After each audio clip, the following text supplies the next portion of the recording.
नमस्ते सबैजनालाई। म रामपुकार महरा आजको यस कार्यक्रममा सहजकर्ताको रूपमा चाहिँ म भूमिका निर्वाह गर्नेछु। समता फाउन्डेसनले डायलग सिरिज 2021 को सुरुवात गरेको छ र आज हामी दोस्रो श्रृङ्खलामा यहाँहरू सम्पूर्णलाई स्वागत गर्न चाहन्छु। आजको यो जातीय भेदभाव तथा छुवाछुत विरुद्ध युवा पुस्ताको भूमिका बारे गहन चर्चा गर्ने जमर्को गरेका छौँ। यस प्रयासलाई सफल पार्नका निम्ति तपाईहरुले हाम्रो समता फाउन्डेसनको फेसबुक पेज लाइभ मार्फत र जुम मार्फत जोडेर हामीलाई सहयोग गर्न सक्नुहुनेछ र सहभागी हुन सक्नुहुनेछ। साथै तपाईले यस कार्यक्रममा सहभागी हुँदै गर्दाखेरि तपाईलाई लागेका मनका कुराहरू समता फाउन्डेसनको फेसबुक पेजमा पनि तपाईले आफ्नो केही प्रतिक्रिया प्रश्नहरू पनि राख्न सक्नुहुनेछ भने साथै तपाईले जुमबाट जोड्नुहुने साथीहरूले चाहिँ च्याट बक्समा आफ्नो चाहिँ प्रश्नहरू राखेर चाहिँ आफ्नो जिज्ञासाहरू चाहिँ हाम्रो आजको वक्ताहरूलाई राख्न सक्नुहुनेछ। यहाँलाई फेरि पनि म स्वागत गर्न चाहन्छु। आजको यस कार्यक्रमलाई विधिवत रूपमा सुरुवात गर्नको लागि सर्वप्रथम हाम्रो समता फाउन्डेसनका सहकर्मी साथी सुदेशना नेपालजीलाई चाहिँ स्वागत मन्तव्य तथा संस्थाको चाहिँ परिचय र आजको यस कार्यक्रमको बारेमा उद्देश्यको बारेमा प्रश्न पारिदिनु हुनको लागि सुदेशनाजीलाई म हार्दिक अनुरोध गर्न चाहन्छु। धन्यवाद रामपुकारजी। नमस्ते सबैजनालाई। म सुदेशना नेपाल यहाँहरू सम्पूर्णलाई समता संवाद भाग 2 को दोस्रो श्रृङ्खलामा जोडिनु भएकोमा विशेष धन्यवाद सहित स्वागत गर्न चाहन्छु।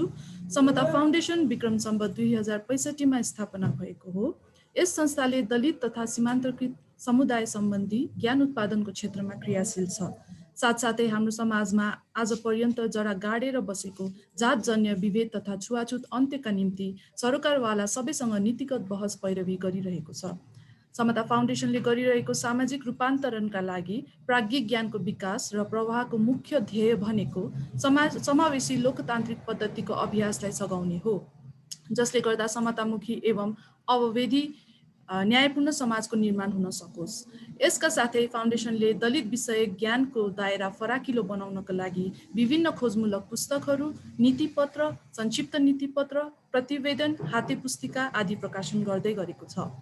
यसलाई निरन्तरता दिँदै आजको यो कार्यक्रममा जातीय भेदभाव तथा छुवाछुत विरुद्ध युवा पुस्ताको भूमिका बारे छलफल र बहसको सुरुवात गर्ने जमर्को गरेका छौँ।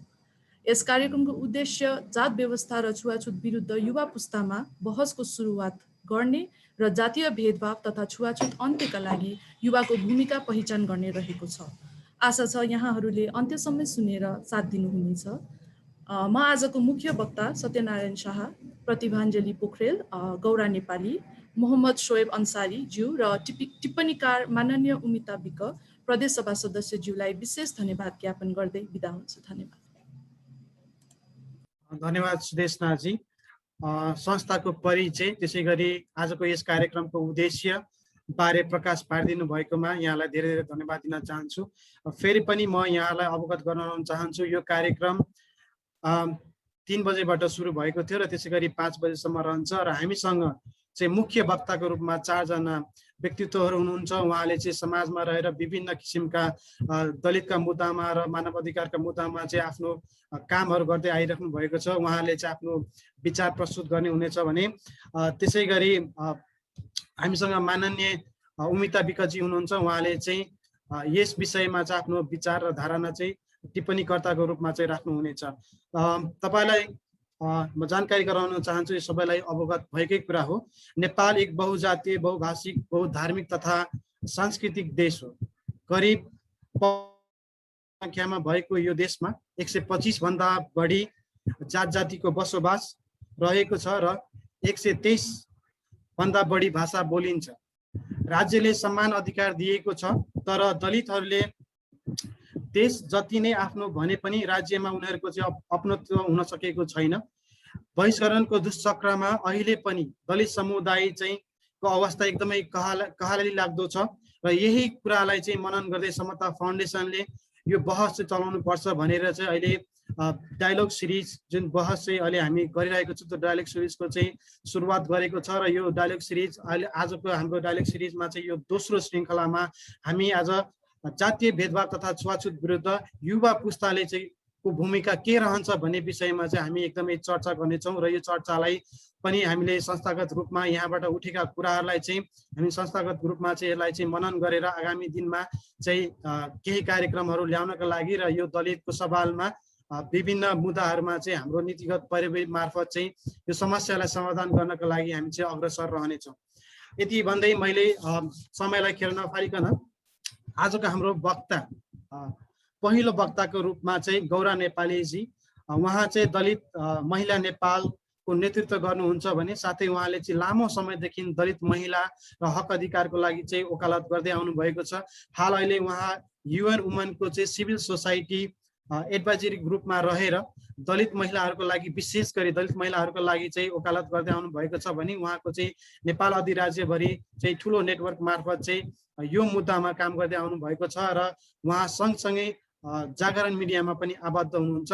सो उहाँलाई चाहिँ मैले विशेष गरी अहिले दलितको मुद्दामा युवाहरूको लागि चाहिँ बहस गर्दाखेरि विशेष गरी दलित युवाहरूले चाहिँ आन्दोलनको प्रमुख एजेन्डा किन बनाउन नसकेको अवस्था अथवा चाहिँ यो कुरामा चाहिँ युवाहरू चाहिँ किन बोलिरहेको छैन र सँगसँगै तपाईँले गर्नुभएको सङ्घर्षको कुराहरू पनि छोटो 10 मिनटमा चाहिँ यहाँले चाहिँ राखिदिनु हुनको लागि मैले गौरा नेपालीजीलाई अनुरोध गर्न चाहे। धन्यवाद रामजी। यहाँहरू सम्पूर्णमा नमस्कार, अभिवादन व्यक्त गर्छु। खास हामीले सर्वप्रथम हेर्नुपर्ने चाहिँ हामी कुन समाजमा छौँ, हाम्रो समाजको चाहिँ एउटा आधार चाहिँ के हो भन्ने कुरा चाहिँ एउटा प्रमुख कुरा हो हैन। अहिले हामी हेऱ्यौँ भने जुन हाम्रो एउटा नेपाली समाज छ त्यो समाज चाहिँ एकदमै अन्धविश्वासी हैन, अवैज्ञानिक र एकदमै रूढिवादी जुन एउटा परम्पराहरू छ त्यो परम्पराहरूबाट हामी एकदमै धेरै ग्रसित छौँ र यो जुन समाज छ, जुन यो बनोट छ समाजको, यो समाजमा जुन एउटा हामी हुर्किरहेको एउटा युवा जुन पुस्ता छ त्यो पुस्तालाई पनि त्यो जुन एउटा रूढिवादी अन्धविश्वासी अवैज्ञानिक जुन एउटा त्यो चेतना हो त्यसले चाहिँ ग्रसित बनाएको म देख्छु हैन। हामीले हेर्दाखेरि यो हो युवाहरू चाहिँ एउटा परिवर्तनका संवाहक हुन् भन्छौँ। हरेक एउटा राजनीतिक आन्दोलनमा चाहिँ हामीले युवाहरूको भूमिका एकदमै महत्त्वपूर्ण देख्छौँ र अहिले जति पनि नेपालमा एउटा राजनीतिक परिवर्तनहरू भए त्यो राजनीतिक परिवर्तनमा चाहिँ धेरै चाहिँ युवाहरूले आफ्नो बलिदानी दिनुभएको छ परिवर्तनको लागि। तर त्यो राजनीतिक परिवर्तनहरू भए त्यो राजनीतिक परिवर्तनमा उहाँहरूले बलिदानी दिनुभयो, तर त्यो राजनीतिक एउटा परिवर्तन पनि भयो, तर जुन एउटा सामाजिक जुन परिवर्तन हो त्यो सामाजिक परिवर्तन चाहिँ हामीले सोचे जस्तो हुन सकेन। त्यसैको शिकार चाहिँ त्यही सामाजिक परिवर्तन चाहिँ हामीले सोचे जस्तो नभएको कारण आज चाहिँ त्यसको शिकार चाहिँ हामी दलितहरू भएका छौँ हैन। त्यसकारण मैले चाहिँ अलिकति म एउटा काम गर्दै जाँदाखेरि हिजो म मेरो पालामा जुन खालका एउटा मुद्दाहरू उठाउँथेँ, मैले छोएको चाहिँ एउटा चल्दैन हैन, मैले छोएको एउटा गैर दलितहरूले खानुहुन्न, मैले आज पनि कोठा भाडा हिजो मैले कोठा भाडा पाउँदैन भन्ने जुन खालको मैले आवाज उठाउँथेँ, म एउटा 10-12 वर्षको उमेरमा मैले जुन कुरा उठाउँथेँ, आज मेरो छोरीले चाहिँ 15 वर्षको 16 वर्षको उमेरमा त्यही कुरा भनिरहेछ, त्यही कुरा उठाइरहेछ हैन। त्यसकारण चाहिँ सामाजिक परिवर्तन चाहिँ भएन हैन। हाम्रो समाजमा जुन खालको एउटा अवस्था थियो हिजो 20 वर्ष 25 वर्ष अगाडि जुन खालको एउटा अवस्था थियो आज पनि त्यही अवस्था छ र हामीले त्यही मुद्दा फेरि रिपिटली चाहिँ उठाउन बाध्य भएका छौँ। मैले अलिकति चाहिँ मेरो आफ्नो पर्सनल्ली कुराहरू मैले जोड्छु, किनभने मेरो छोरी अहिले 15 वर्षको भयो। मेरो छोरीले चाहिँ स्कुलमा पढ्दाखेरि हैन, अब चाहिँ उसले आफूलाई एकदम म दलित हैन, म एकदम कमजोर, मैले छोएको चाहिँ कसैले खानु हुँदैन भन्ने खालको चाहिँ फिल गरिरहेको हुन्छ कि हैन। अब हामीले भन्छौँ अब धेरै हटिसक्यो, हामीले भन्छौँ नि, भन्दाखेरि त गैर दलितले भन्दा होइन छुवाछुत धेरै हटिसकेको छ, तर मेरो छोरीले स्कुलमा त्यो फिल गर्छ कि त्यो किन गर्छ भन्दाखेरि मेरो छोरीकै उमेरका जुन बच्चाहरू छन् उनीहरूले चाहिँ दलित भने यस्तो होइन, दलित भनेको फोहोरी हुन्छ, दलित भनेको तल्लो जात हो भन्ने खालको कुराहरू चाहिँ त्यो बच्चाहरूले गर्छ। त्यो कुरा किन गरे त भन्दाखेरि हाम्रो चाहिँ घर घरमा होइन, अहिले पनि हाम्रो घर घरमा चाहिँ तल्लो जात र उपल्लो जातको कुरा हुन्छ, दलित र गैर दलितको कुरा हुन्छ र हाम्रो बच्चाहरूलाई चाहिँ त्यसरी चाहिँ कोचिङ गरिरहेछौँ कि। त्यसकारण चाहिँ जबसम्म हाम्रो घर घरमा चाहिँ जातीय छुवाछुत होइन, तल्लो जात र उपल्लो जातको कुरा चाहिँ जबसम्म भइरहेको छ तबसम्म चाहिँ दलितहरूमाथि चाहिँ विभेद भइरहेको छ।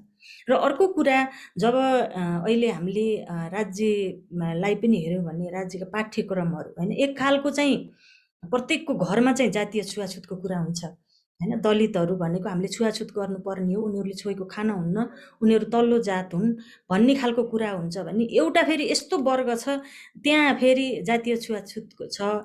के अरे समाजमा चाहिँ के अरे दलित भन्ने जात छ, हिजोदेखि 100औं वर्षदेखि चाहिँ त्यो समुदाय एकदमै उत्पीडनमा छ, त्यो समुदायलाई चाहिँ दबाएर राखिएको छ, त्यो समुदायको कुनै एउटा राज्यको कुनै उसमा एक्सेस छैन भन्ने कुरा फेरि त्यहाँ कुरै हुँदैन। त्यो कुरै नहुँदा त्यो दुइटै जुन अति छ नि, एउटा चाहिँ एकदमै धेरै कुरा हुन्छ र त्यहाँ चाहिँ विभेद गर्न सिकाइन्छ, अर्को कुरा अर्को त्यो वर्ग छ त्यहाँ चाहिँ कुरै हुँदैन। कुरै नभएपछि हाम्रो समाजको जुन बनोट छ होइन, जुन एउटा दलितहरूको अवस्था छ त्यो अवस्थाको विषयमा चाहिँ त्यो वर्गमा कुरा नहुँदाखेरि के हुन्छ भने उनीहरूलाई थाहा नै छैन होइन। थाहा नहुँदाखेरि हाम्रो समाजमा पनि एउटा पछाडि परेको समुदाय छ है, 100औं वर्षदेखि चाहिँ पछाडि पारिएको समुदाय छ है।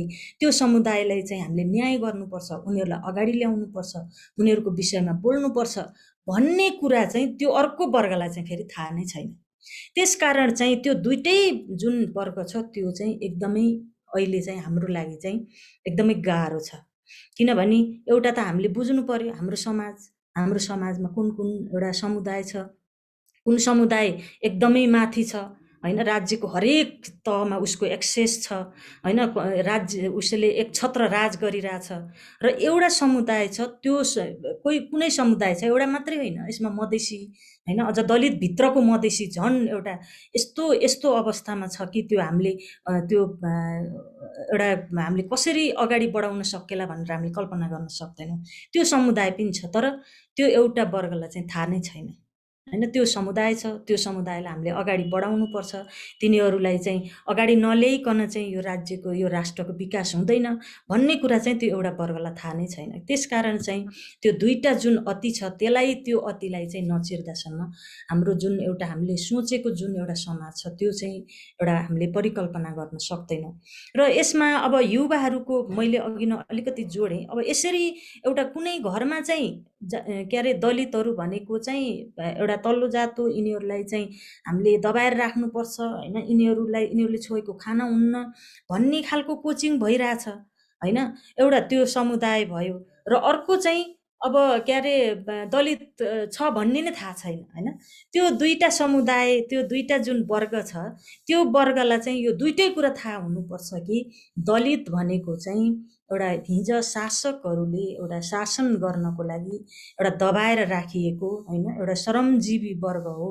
उसले यो देशमा यो समाजमा श्रम गरेन भने चाहिँ यो समाज अगाडि बढ्न सक्दैन र सक्ने थिएन होइन। त्यो वर्गलाई चाहिँ दबाएर राखियो र आज त्यो वर्गलाई चाहिँ हामीले उठाउनुपर्छ, माथि उठाउनुपर्छ, त्यो वर्गलाई चाहिँ सबै समान चाहिँ हामीले अधिकार प्रदान गर्नुपर्छ भन्ने खालको जबसम्म चाहिँ युवा वर्गले बुझ्दैन होइन, युवा वर्गले त्यो चाहिँ थाहा पाउँदैन तबसम्म चाहिँ हामीले जातीय छुवाछुत अन्त्य गर्न चाहिँ हामीले असम्भव छ।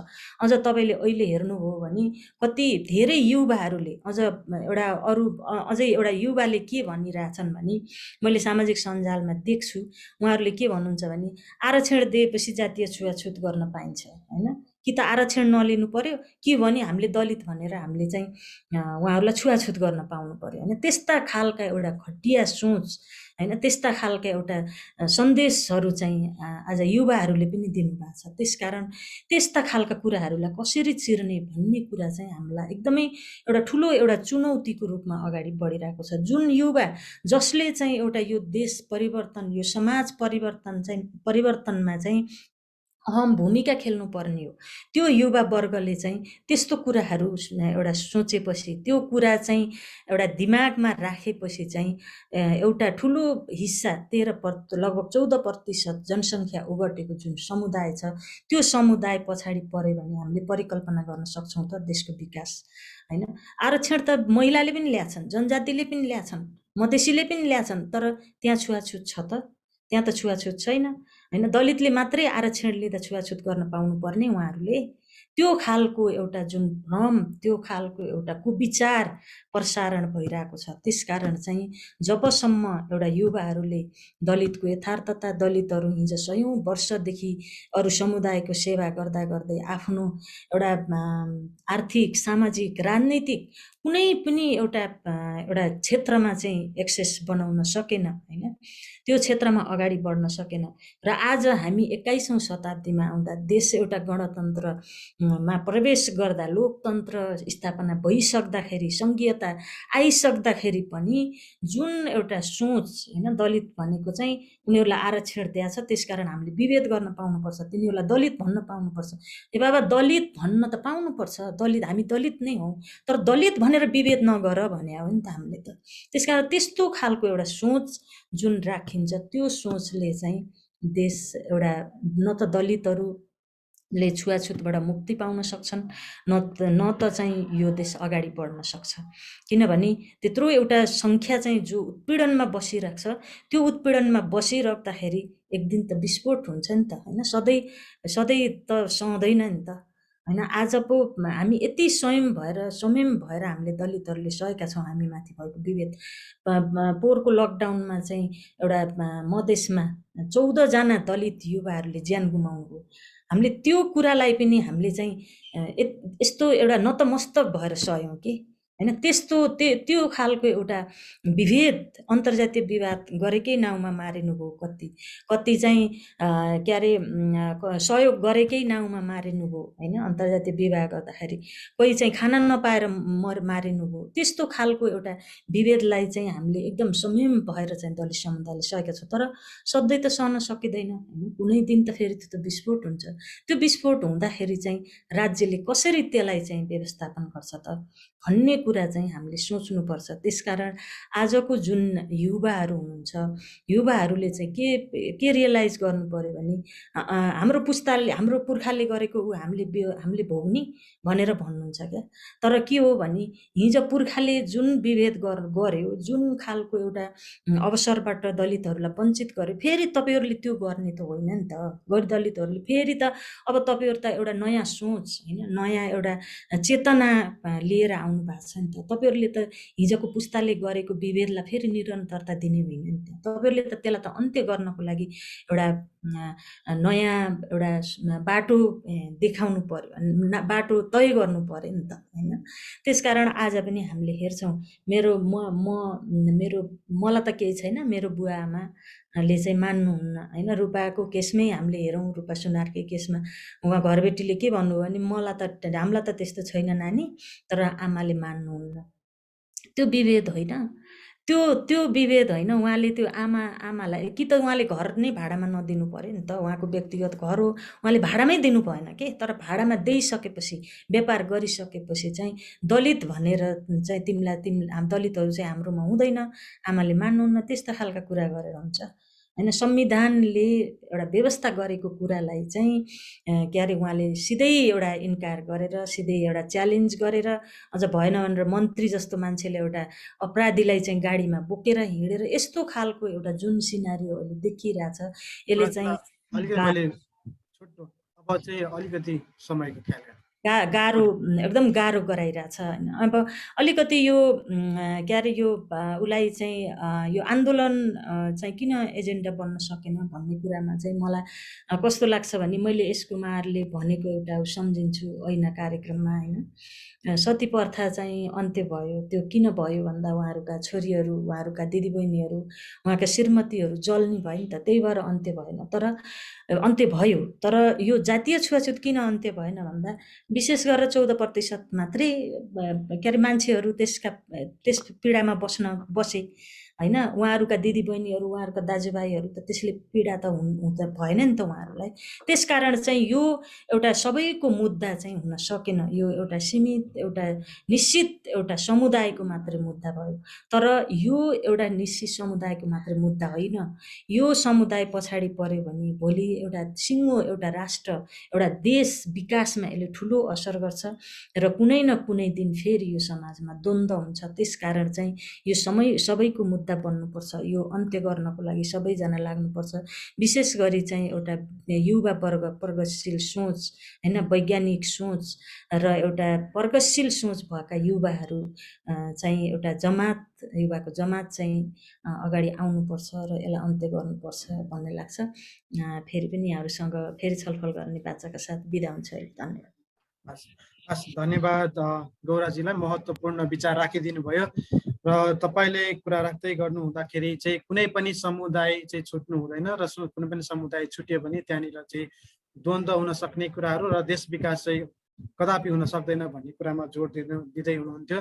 र उहाँले अर्को पनि कुरा उठाउनु भयो, यो मुद्दा चाहिँ दलित समुदायको मात्र मुद्दा चाहिँ हुनु भएन, यहाँ चाहिँ सम्पूर्ण चाहिँ समुदायले चाहिँ यो कुप्रथा विरुद्ध चाहिँ लाग्नुपर्छ भन्ने कुरामा चाहिँ उहाँले जोड दिँदै हुनुहुन्थ्यो।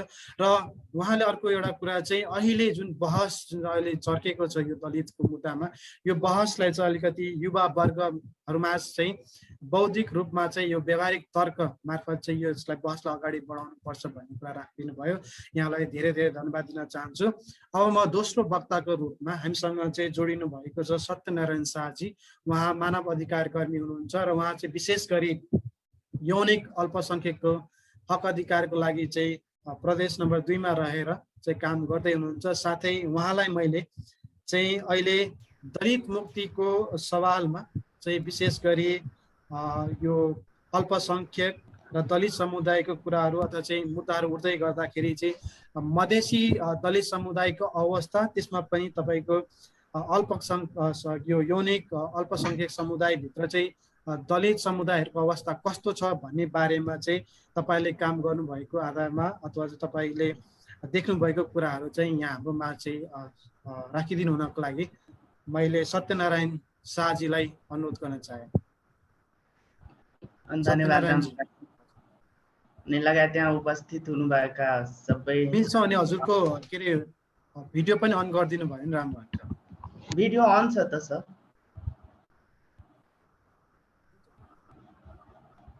सुनिराख्नु भएको छ सर मैले बोलेको? हजुर सुनिरहेछ।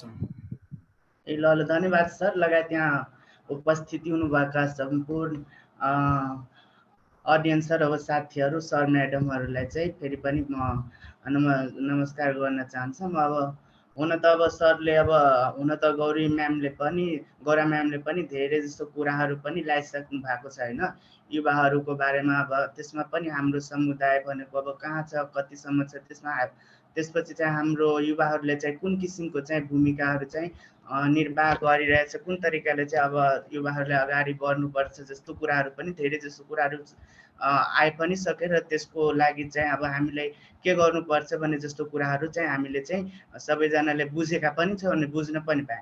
सर्वप्रथम त अब यो प्रश्नको लागि पनि अब रामपुकार सर लगायत टिमलाई चाहिँ, समता फाउन्डेसन टिमलाई चाहिँ फेरि पनि धन्यवाद दिन चाहे। अब सर्वप्रथम हेर्ने हो भने चाहिँ अब युवा भनेको चाहिँ अब भविष्यको कर्णधार हो भने चाहिँ यो कुरा चाहिँ सबैमा चाहिँ अब सबैलाई अब जानकारी नै र अवगत नै छ भने। अनि त्यसमा पनि अब हाम्रो यो तराईको भेगमा देख्दाखेरि चाहिँ अब त्यसमा पनि एक त अब युवा हुन्छ, त्यसपछि चाहिँ अब हाम्रो चाहिँ मधेसकामा पनि अब दलित युवाहरूलाई चाहिँ अब कतिसम्मको भेदभावहरू छ भने त्यो कुराहरू पनि अघिको पनि चर्चामा आइसकेछ होइन। त्यसमा पनि एक त मधेसी अनि त्यसमा पनि एउटा एलजिबिटिआईको यो कम्युनिटीको पनि अब समलिङ्गी तेस्रो लिङ्गीको पनि कुरा त्यसमा म जोड्न चाहे। एक त अब प्रदेश नम्बर 2 मा तराईको भेगमा देख्दाखेरि एक त मधेसी भएर पनि भेदभाव, त्यसमा पनि दलित, त्यसमा पनि अब हाम्रो समुदाय भनेको त एलजिबिटिआई समुदाय, त्यसभित्र पनि त्यो हाम्रो कम्युनिटी भनेको एउटा डाइभर्स कम्युनिटी हो भने त्यो कुरा हामीलाई पनि त्यसमा पनि हाम्रो दलित, अब मधेसी जनजाति, त्यसमा पनि आकाङ्क्षा भएका पनि हाम्रो कम्युनिटीहरू हुनुहुन्छ। अब त्यो अवस्थाहरूलाई चाहिँ देख्दाखेरि के छ भने चाहिँ अब युवाहरूको चाहिँ एक त अब सङ्गठन अब त्यति ऊ पनि देख्दैन। अब त्यसमा भएको सङ्गठनहरूमा पनि अब समावेशी भनेको चाहिँ खासै त्यति ऊ देख्दैन। अब त्यसमा भने चाहिँ अब युवाहरूको युथ नेटवर्कहरू हुन्छ, त्यसमा भने चाहिँ अब सबै कम्युनिटी सबै समुदायबाट चाहिँ सबैको साझा सवाल चाहिँ एकमुष्ट भएर चाहिँ गर्दाखेरि चाहिँ सबैको सवाल पनि आयो, सबैको मुद्दा पनि, र त्यो बलियो आवाज भएर पनि जान सकिन्छ। अब त्यो तरिकाले गऱ्यो भने चाहिँ अब त्यसमा चाहिँ अब यो तराईको भेगमा देख्दाखेरि हाम्रो भनेको दलित युवाहरू, त्यसमा पनि हाम्रो समुदायका युवाहरू, कम्युनिटीका युवाहरू प्रायः जसो चाहिँ अब विदेशतिर पलायन हुने, त्यसमा पनि सिपहरू नभएको कारणले चाहिँ उहाँहरूले चाहिँ अब विदेशमा पनि अब त्यति राम्रो रोजगार पनि नहुन सक्ने, अनि त्यसबाट पनि त्यहाँबाट अब फिर्ता अब त्यहाँ कमाउन नसके पनि अब साउको ऋण पनि तिर्न गाह्रो हुने। अनि त्यसमा पनि हाम्रो समुदायको युवाहरूलाई, समलिङ्गी तेस्रो लिङ्गी साथीहरूलाई देख्दाखेरि भने झन् के छ भने चाहिँ युवाहरू चाहिँ भनेको एक त सानोदेखि उहाँले चाहिँ पढ्ने स्कुल कलेजबाट चाहिँ त्यो भेदभावको कारणले चाहिँ वञ्चित भएको हुन्छ। त्यसलाई चाहिँ अझै केही अब त्यसमा पनि अब घर फ्यामिलीले पनि त्यति खासै सपोर्ट गरेको हुँदैन, समाजले सपोर्ट गरेको एक्सेप्ट गरेको हुँदैन, राज्यले त्यस्तो केही आरक्षणको कोटाले त्यस्तो केही छुट्याएको छैन। अब त्यसमा पनि हामी जस्तो अब समलिङ्गी तेस्रो लिङ्गी युवाहरूलाई चाहिँ एक त पढ्न पनि सकेन टाइममा, त्यसमा पनि अब यो अब कामहरूमा पनि अब खासै ऊ हुन सकेन भने चाहिँ अब त्यो हाम्रो अब के हुन्छ भने हाम्रो समुदाय भने नाच पेसातिर लाग्ने। अब नाच पेसा गरेर त अब सधैँ अब जति बेलासम्म यो यङ अवस्थामा हुँदाखेरि अब नाच गऱ्यो, डान्स पेसामा लाग्यो, त्यतिसम्म गऱ्यो, त्यसपछि बुढेसकालमा न यताको न उताको केही न रोजगार हुन्छ, न केही सिप हुन्छ, न डान्समा पनि कसैले अब बुढेसकाल लाग्यो भने कसैले चाहिँ ऊ गर्दैन। अब त्यो तरिकाले हेर्दाखेरि अब यो प्रदेश नम्बर 2 कै कुरा गर्दाखेरि त्यो तरिकाले हामीले देख्दाखेरि चाहिँ एकदमै चाहिँ अब युवाहरूको अवस्था र त्यसमा हाम्रो समुदायको साथीहरूको अवस्था देख्दाखेरि गाह्रो छ। अब त्यसमा पनि एउटा अब हामीलाई के अब त्यसमा बढी अब ऊ गर्नुपर्छ, अब युवाहरूलाई प्रेरित केमा गर्नुपर्छ भने चाहिँ यो भनेको एउटा साझा सवाल जस्तो अब सबैको अब ऊ गरेर अब मात्र अब जसको सवाल हो युवाको, अब दलित युवाको, मधेसी दलित युवाको सवाल छ भने दलित मधेसी युवाले आवाज उठाउनु मात्र भएन, त्यसको लागि हामी जति पनि अब ऊ छौँ त्यो तरिकाले चाहिँ अब हामीलाई चाहिँ सँगै अब जसको अब जस्तो अब हाम्रो एलजिबिटीआईको समुदायको साथीहरूको चाहिँ मुद्दा चाहिँ अब मधेसी युनियन अब मधेसी फर्महरू हुनुहुन्छ, त्यसपछि चाहिँ अब आपाङ्गता ग्रुपका साथीहरू हुनुहुन्छ, अब त्यसपछि अरू थुप्रै अब काम गर्ने अर्गनाइजेसनहरू हुनुहुन्छ भने त्यो तरिकाले चाहिँ सबैले एकअर्काको आवाजहरूलाई चाहिँ बुलन्द गरिदियो भने चाहिँ उठायो, मुद्दाहरूलाई उठायो भने चाहिँ सबैको सवाल सबैनिर गएपछि चाहिँ त्यो अलिकता बलियो पक्ष हुन जान्छ। त्यही भएर चाहिँ अब सबैको सबैजना अब सबै ऊ गरेर सबैजनाले अब भनौँ अब एकअर्काको मुद्दामा काम, एकअर्काको साथ सहयोगमा चाहिँ ऊ गर्न भयो भने चाहिँ अझै पनि बेटर हुन जान्छ। यो भेदभावहरू चाहिँ अन्तर जुन हाम्रो मधेसी दलित युवाहरू हुनुहुन्छ, अब एक त अब हेर्नु भनेपछि चाहिँ अब म एउटा इक्जाम्पल पनि त्यसमा दिन खोजिरहेको छु। अब जस्तो हाम्रो गाउँघरतिर कस्तो हुन्छ भने चाहिँ भोज भतेर हुन्छ होइन, त्यसमा चाहिँ कुकमेनहरूलाई बोलाउँछ, त्यसमा पनि अब हाम्रो चाहिँ दलित समुदायका साथहरू चाहिँ त्यसमा अब खाना पकाउन बाँड्न ओर्न कामहरू गर्यो भने चाहिँ त्यो समाजले त्यसलाई एक्सेप्ट गर्दैन।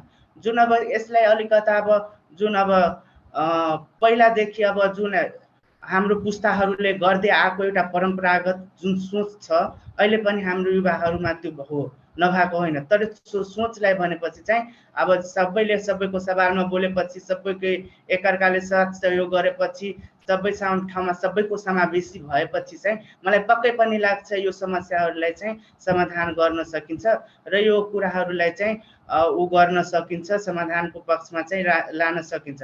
अब सरकारले चाहिँ अब छुवाछुत भेदभाव चाहिँ गर्नु पर्दैन, मिल्दैन जस्तो चाहिँ अब कुराहरू चाहिँ आएको हो, त्यो कानुनमा पनि आइसकेको हो, तर अझै पनि अब समुदायमा पनि ग्रासरुट लेभलमा देख्दाखेरि चाहिँ त्यो कुराहरू अझै पनि अहिले ऊ विकसित सबैको ऊ हुन सके छैन, माइन्डहरू चाहिँ त्यो तरिकाको सोच चाहिँ अहिलेसम्म पनि आएको छैन। किन छैन भने चाहिँ अब एक त हाम्रो शिक्षाको पनि यसमा कमी चाहिँ देखिन्छ।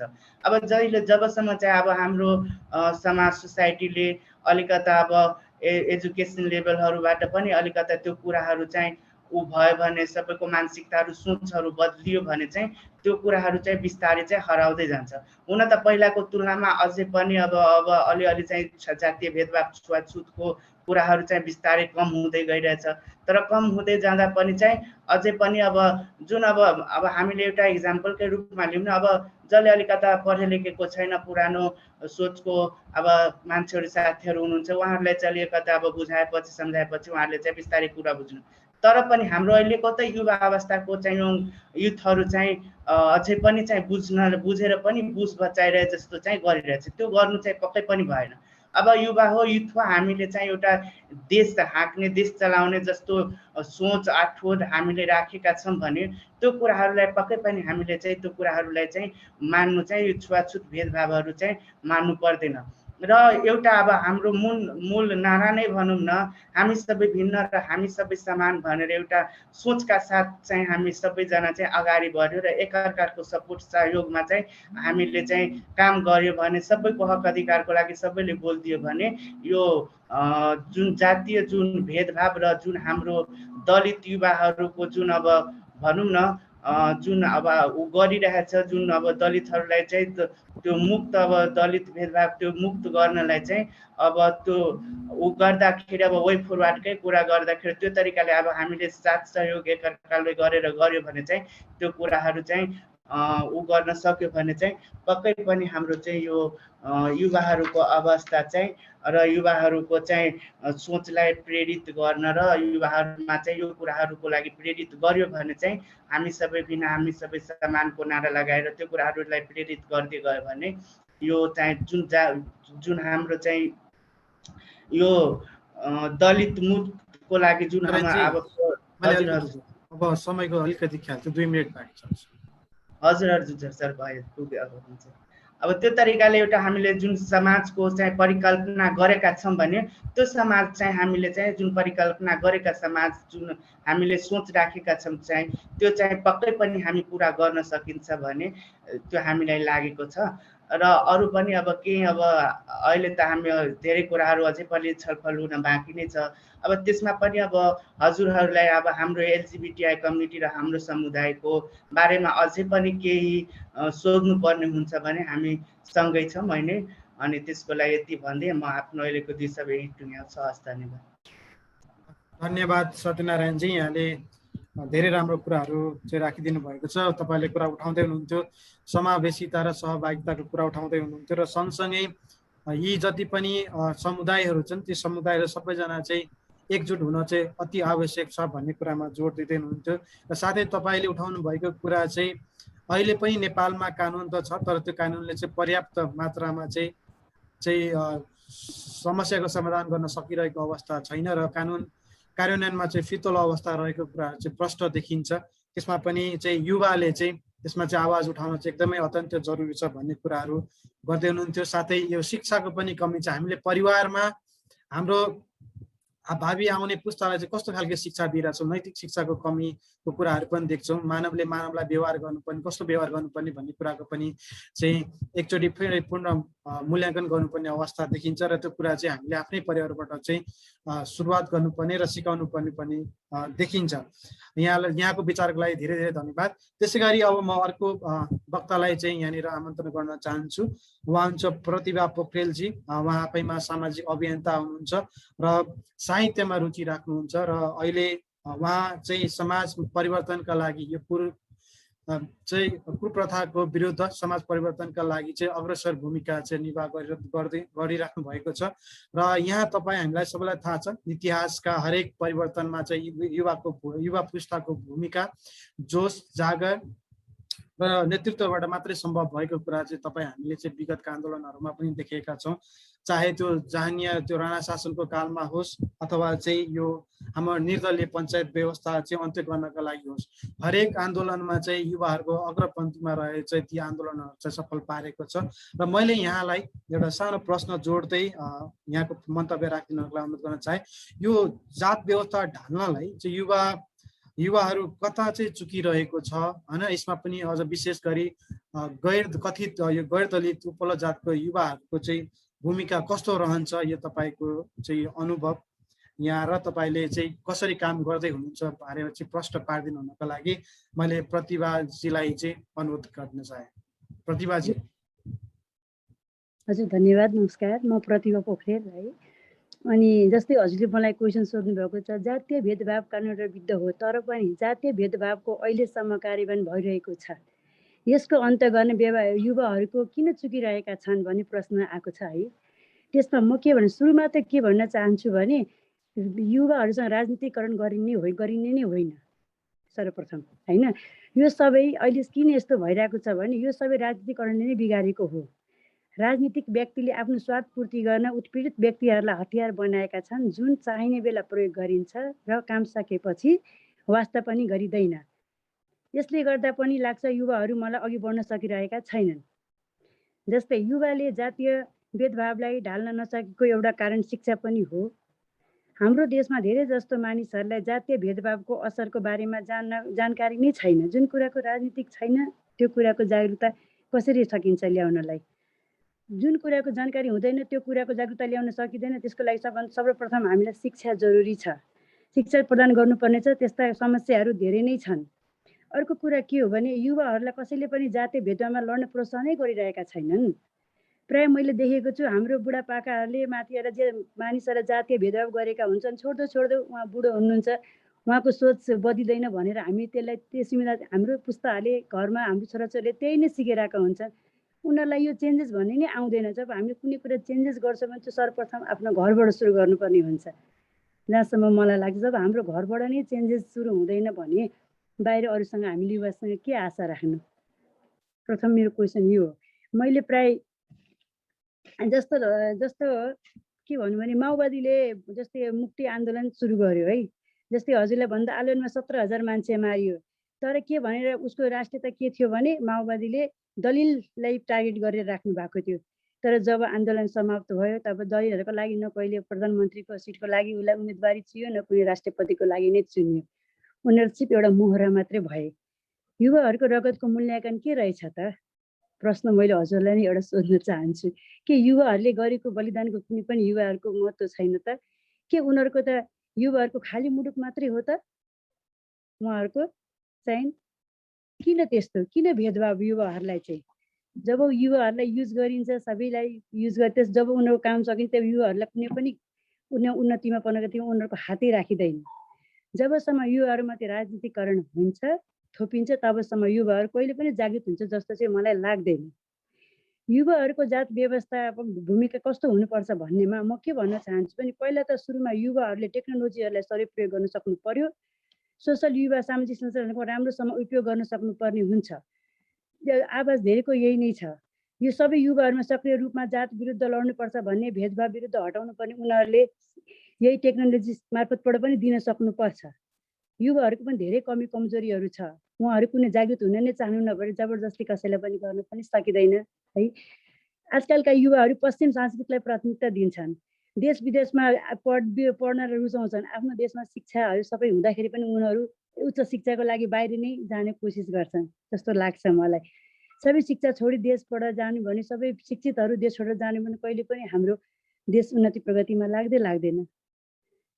आफ्नो जस्तै युवाहरूले कुनै पनि जातीय भेदभावलाई अनदेखा गर्नु नै हुँदैन। यदि त्यो आफ्नो घरमा होस् या बाहिर होस्, आवाज उनीहरूले उठाउनै पर्ने हुन्छ। सबै जातिकोलाई युवाहरूले सँगै मिलेर जातीय भेदभावको अन्त्य गर्न सङ्घर्ष गर्नमा संलग्न हुनुपर्ने आवश्यकता देखिन्छ। जसले गर्दाखेरि हाम्रो देशका सामाजिक सद्भाव बढ्दछ र विभिन्न जातीय मानसिक मध्येबाट एकता पनि गइरहेको हुन्छ। जस्तै गरी भन्यो भने युवाहरूको लागि हाम्रो देशले गरेको के छ त? कसरी युवाहरूले यति उनीहरूले गरेर पञ्चायती काल ढाल्न उनीहरूले ल्याए, उनीहरूले कत्रो सङ्घर्ष गरेर जब पनि देशमा कुनै विपत्ति आउँछ युवाहरू नै सक्रियहरू अगाडि बढेकै हुन्छन्। युवाहरू बढेका छैनन् हामीले भन्नै मिल्दैन। युवा हरेक कुरामा अगाडि छन्, तर उनीहरूले पाइरहेका छैनन्, उनीहरूलाई चान्सै दिँदैन। कि अब नयाँ पुस्तालाई हस्तान्तरण गर्ने समय आएको छैन र? कहिलेसम्म पुरानो पुस्तालाई नै तानेर हिँड्नु, नयाँ पुस्तालाई पनि त केही गर्न दिन सक्नु पर्यो नि। प्रश्नहरू गरिन्छ, युवाहरूले केही गरिँदैन। युवाहरूलाई गर्ने अपर्च्युनिटी तपाईँहरूले सरकारले देशले के दिएको छ? के सङ्घर्ष गर्नलाई मात्रै युवाहरू हुन् त? मोर्चा निकाल्न मात्रै युवाहरू हुन् त? युवाहरूको लागि के समय छ सरकारले? के राखेको छन् त्यसै कारण युवाहरूले पछाडि छन् भन्नु नि मिल्दैन सर। हामीले भन्नु खोज्यो भने अब सायद मलाई लाग्छ नयाँ पुस्ताले चलाउने समय आए जस्तो पनि लाग्छ। नयाँ पुस्ताले के खोजिरहेका छन् भन्ने यो प्रयास पनि गर्नुपर्छ। हाम्रो सरकारले युवाहरूप्रति केही पनि गरेका छैनन्। आज युवाहरूले बाहिर गएर आफ्नो दुःखको पसिना रेमिटेन्स त हाम्रै देशमा पठाइरहेका छन् नि। उनीहरूको स्थितिको बारेमा कहिले पनि कसैले बुझेको छ? उनीहरू त्यहाँ कसरी बसेका छन्, कसरी गरेका छन् भन्ने यो देशले उनीहरूको लागि के सोचेको छ? उनीहरूको बालबच्चा परिवारको लागि उनीहरू कसैले के सोचेको छ? कसैले पनि सोच्छन्। त्यो युवाहरूसँग मात्रै आशा गर्नु मूर्खता लाग्छ मलाई त। तर पनि हाम्रो देशका युवाहरू सक्षम छन्, परेको बेलामा गरेकै छन्, गर्छन् पनि। यो मेरो आवाज पनि हरेक युवाको आवाज हो यो। अब मलाई सायद लाग्छ यो युवाहरू हस्तान्तरण गर्ने समय आयो। नयाँ पार्टी, नयाँ सोच, नयाँ विचार। जय युवा। मेरो यति नै छ। हस्, धन्यवाद। धन्यवाद प्रतिभाजी। यहाँले चाहिँ अब यो मुद्दा सम्बोधनको लागि युवा चाहिँ आफै अग्रसर हुनुपर्छ भन्ने कुरामा जोड दिँदै हुनुहुन्थ्यो। यहाँको विचारको लागि चाहिँ धेरै धेरै धन्यवाद दिन चाहन्छु। फेरि पनि तपाईँहरूसँग फेरि पनि यहाँ हामीसँग जोडिनु भएको साथीहरूले सोधेको प्रश्नहरूको साथ फेरि पनि तपाईँसँग फेरि जोडिनेछु। अहिलेलाई चाहिँ म हामीसँग अर्को वक्ता हुनुहुन्छ। अहिलेलाई चाहिँ म उहाँलाई केही प्रश्नहरू जो सँगै आफ्नो विचार राखिदिनु हुनुको लागि अनुरोध गर्न चाहन्छु। उहाँ हुनुहुन्छ मोहम्मद सोएब अन्सारीजी, युवा अभियन्ता हुनुहुन्छ। त्यसै गरी समाजवादी विद्यार्थी युनियन प्रदेश नम्बर 5 का चाहिँ अध्यक्ष पनि हुनुहुन्छ। साथै सामाजिक विकृति र यो विरुद्ध र सामाजिक कुप्रथा विरुद्ध चाहिँ फ्रन्ट लाइनमा बसेर चाहिँ उहाँ चाहिँ काम गर्दै आइराख्नु भएको छ। युवा हुनुहुन्छ र उहाँले चाहिँ युवा सङ्गठनलाई पनि नेतृत्व गर्दै हुनुहुन्छ। सो मैले उहाँलाई चाहिँ यो जातीय भेदभाव तथा छुवाछुत विरुद्ध सामाजिक जागरण र अन्त्यका लागि कथित उपल्लो जात र यो अन्य गैरदलीय समुदायको कस्तो भूमिका रहन्छ र सँगसँगै यो जति पनि सीमाङ्कित समुदायहरू छ यिनीहरूलाई चाहिँ कसरी एकीकृत रूपमा चाहिँ सङ्गठित गरेर यस्ता किसिमका भेदभाव र यो कुप्रथा विरुद्ध चाहिँ लड्न सकिन्छ भन्ने बारेमा चाहिँ आफ्नो विचार राखिदिनु हुनको लागि मैले सोएबजीलाई अनुरोध गर्न चाहे। धन्यवाद रामजी। सर्वप्रथम म सम्पूर्ण अतिथिगण र यहाँ उपस्थित सबै साथीहरूलाई म क्रान्तिकारी सलाम पेश गर्न चाहन्छु।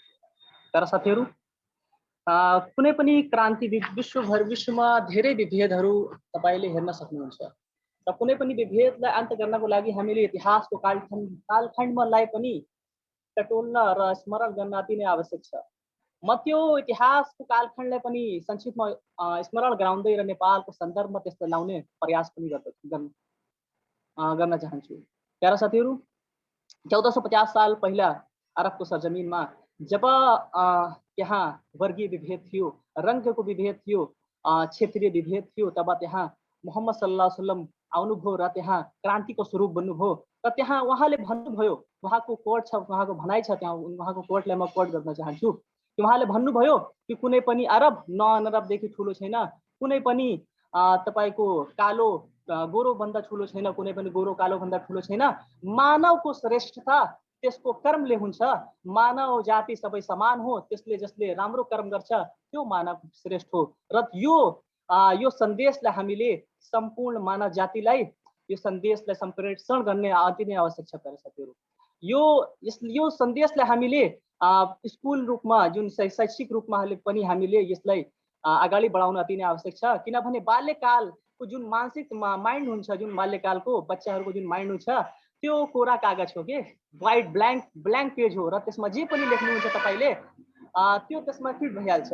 र बाल्यकालदेखि नै जब यो तपाईँको यो स्टार्ट भइहाल्छ भने यो तपाईँको बच्चाहरूमा पोजिटिभ चेन्जेस आउन थाल्छ र हाम्रो यो जुन हाम्रो चौथो पुस्तो छ त्यो पनि एकदम विभेद मुक्त हुन हामीले हेर्न सक्छौँ। प्यारा साथीहरू, र अर्को तपाईँको भारतमा जब दलित आन्दोलनको सबभन्दा ठुलो तपाईँको पेस जसलाई भन्न सकिन्छ बाबा भीमराव अम्बेडकर साहबलाई हामीले हेर्न सक्छौँ।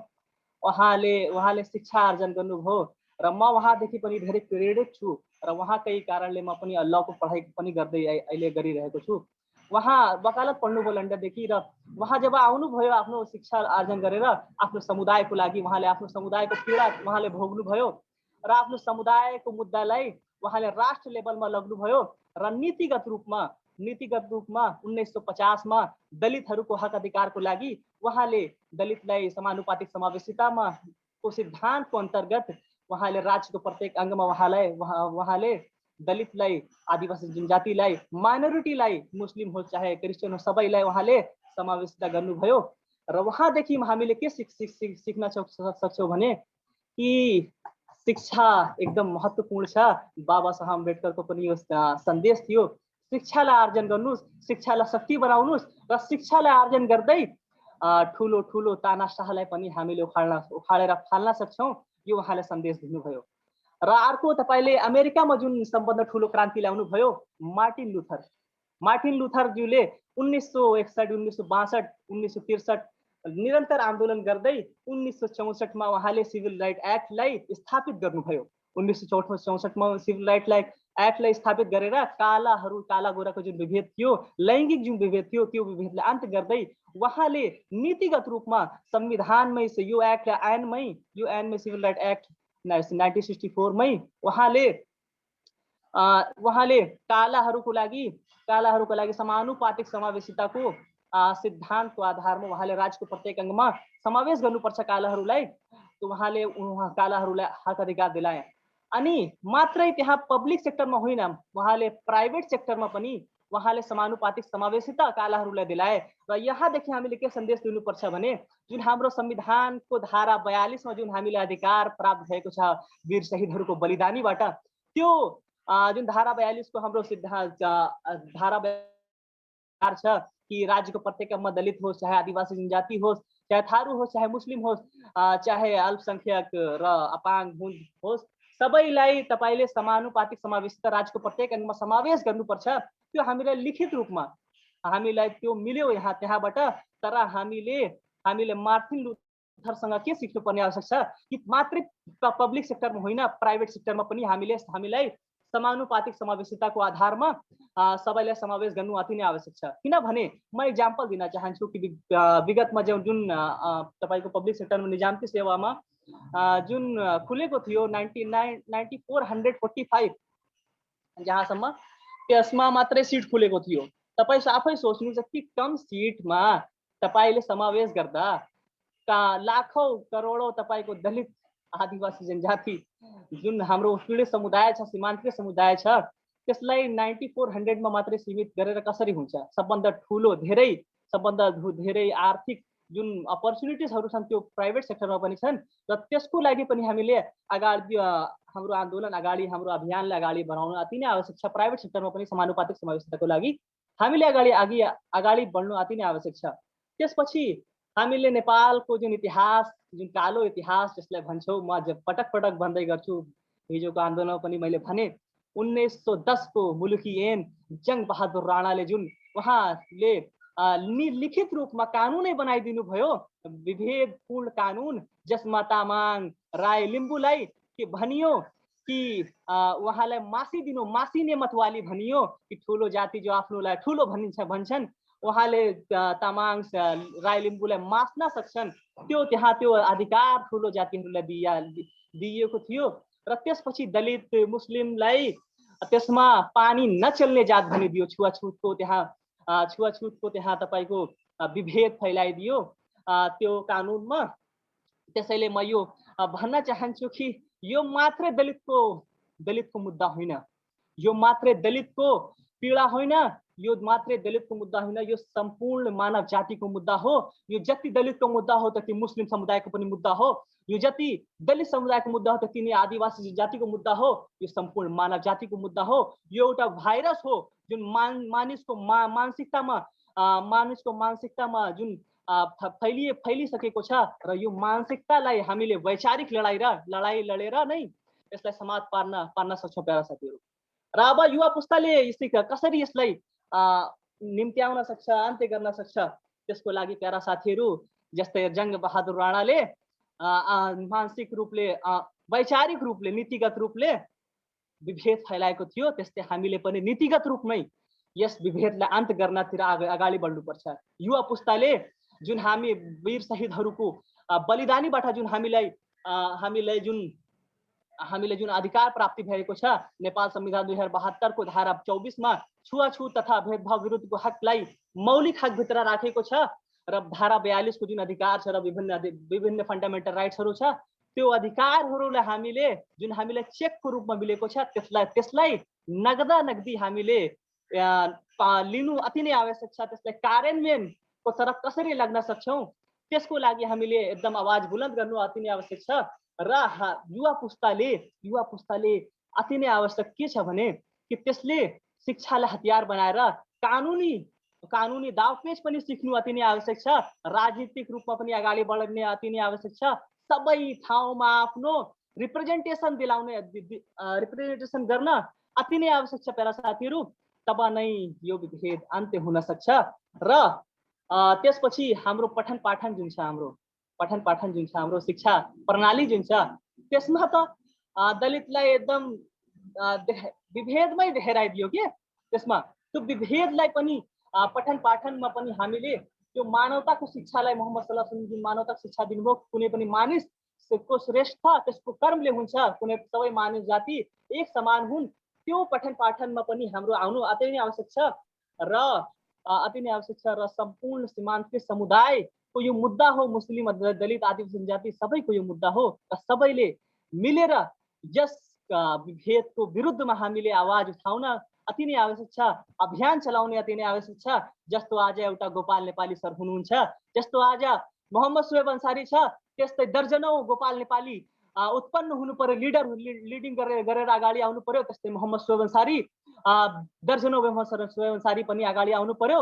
तब नै देशको विकास निश्चित छ, तब नै असल समाजको निर्माण हुन निश्चित छ, तब नै हामीले यो विभेदलाई अन्त्य गर्न सक्छौं। स्वस्थ र स्वच्छ समाजको हामीले निर्माण गर्न सक्छौं। यति भन्दै म आफ्नो शब्द यही टुङ्ग्याउनेछु। धन्यवाद। जय मातृभूमि नेपाल। धन्यवाद सोहेबजी तपाईँको मन्तव्यको लागि, तपाईँको विचारको लागि।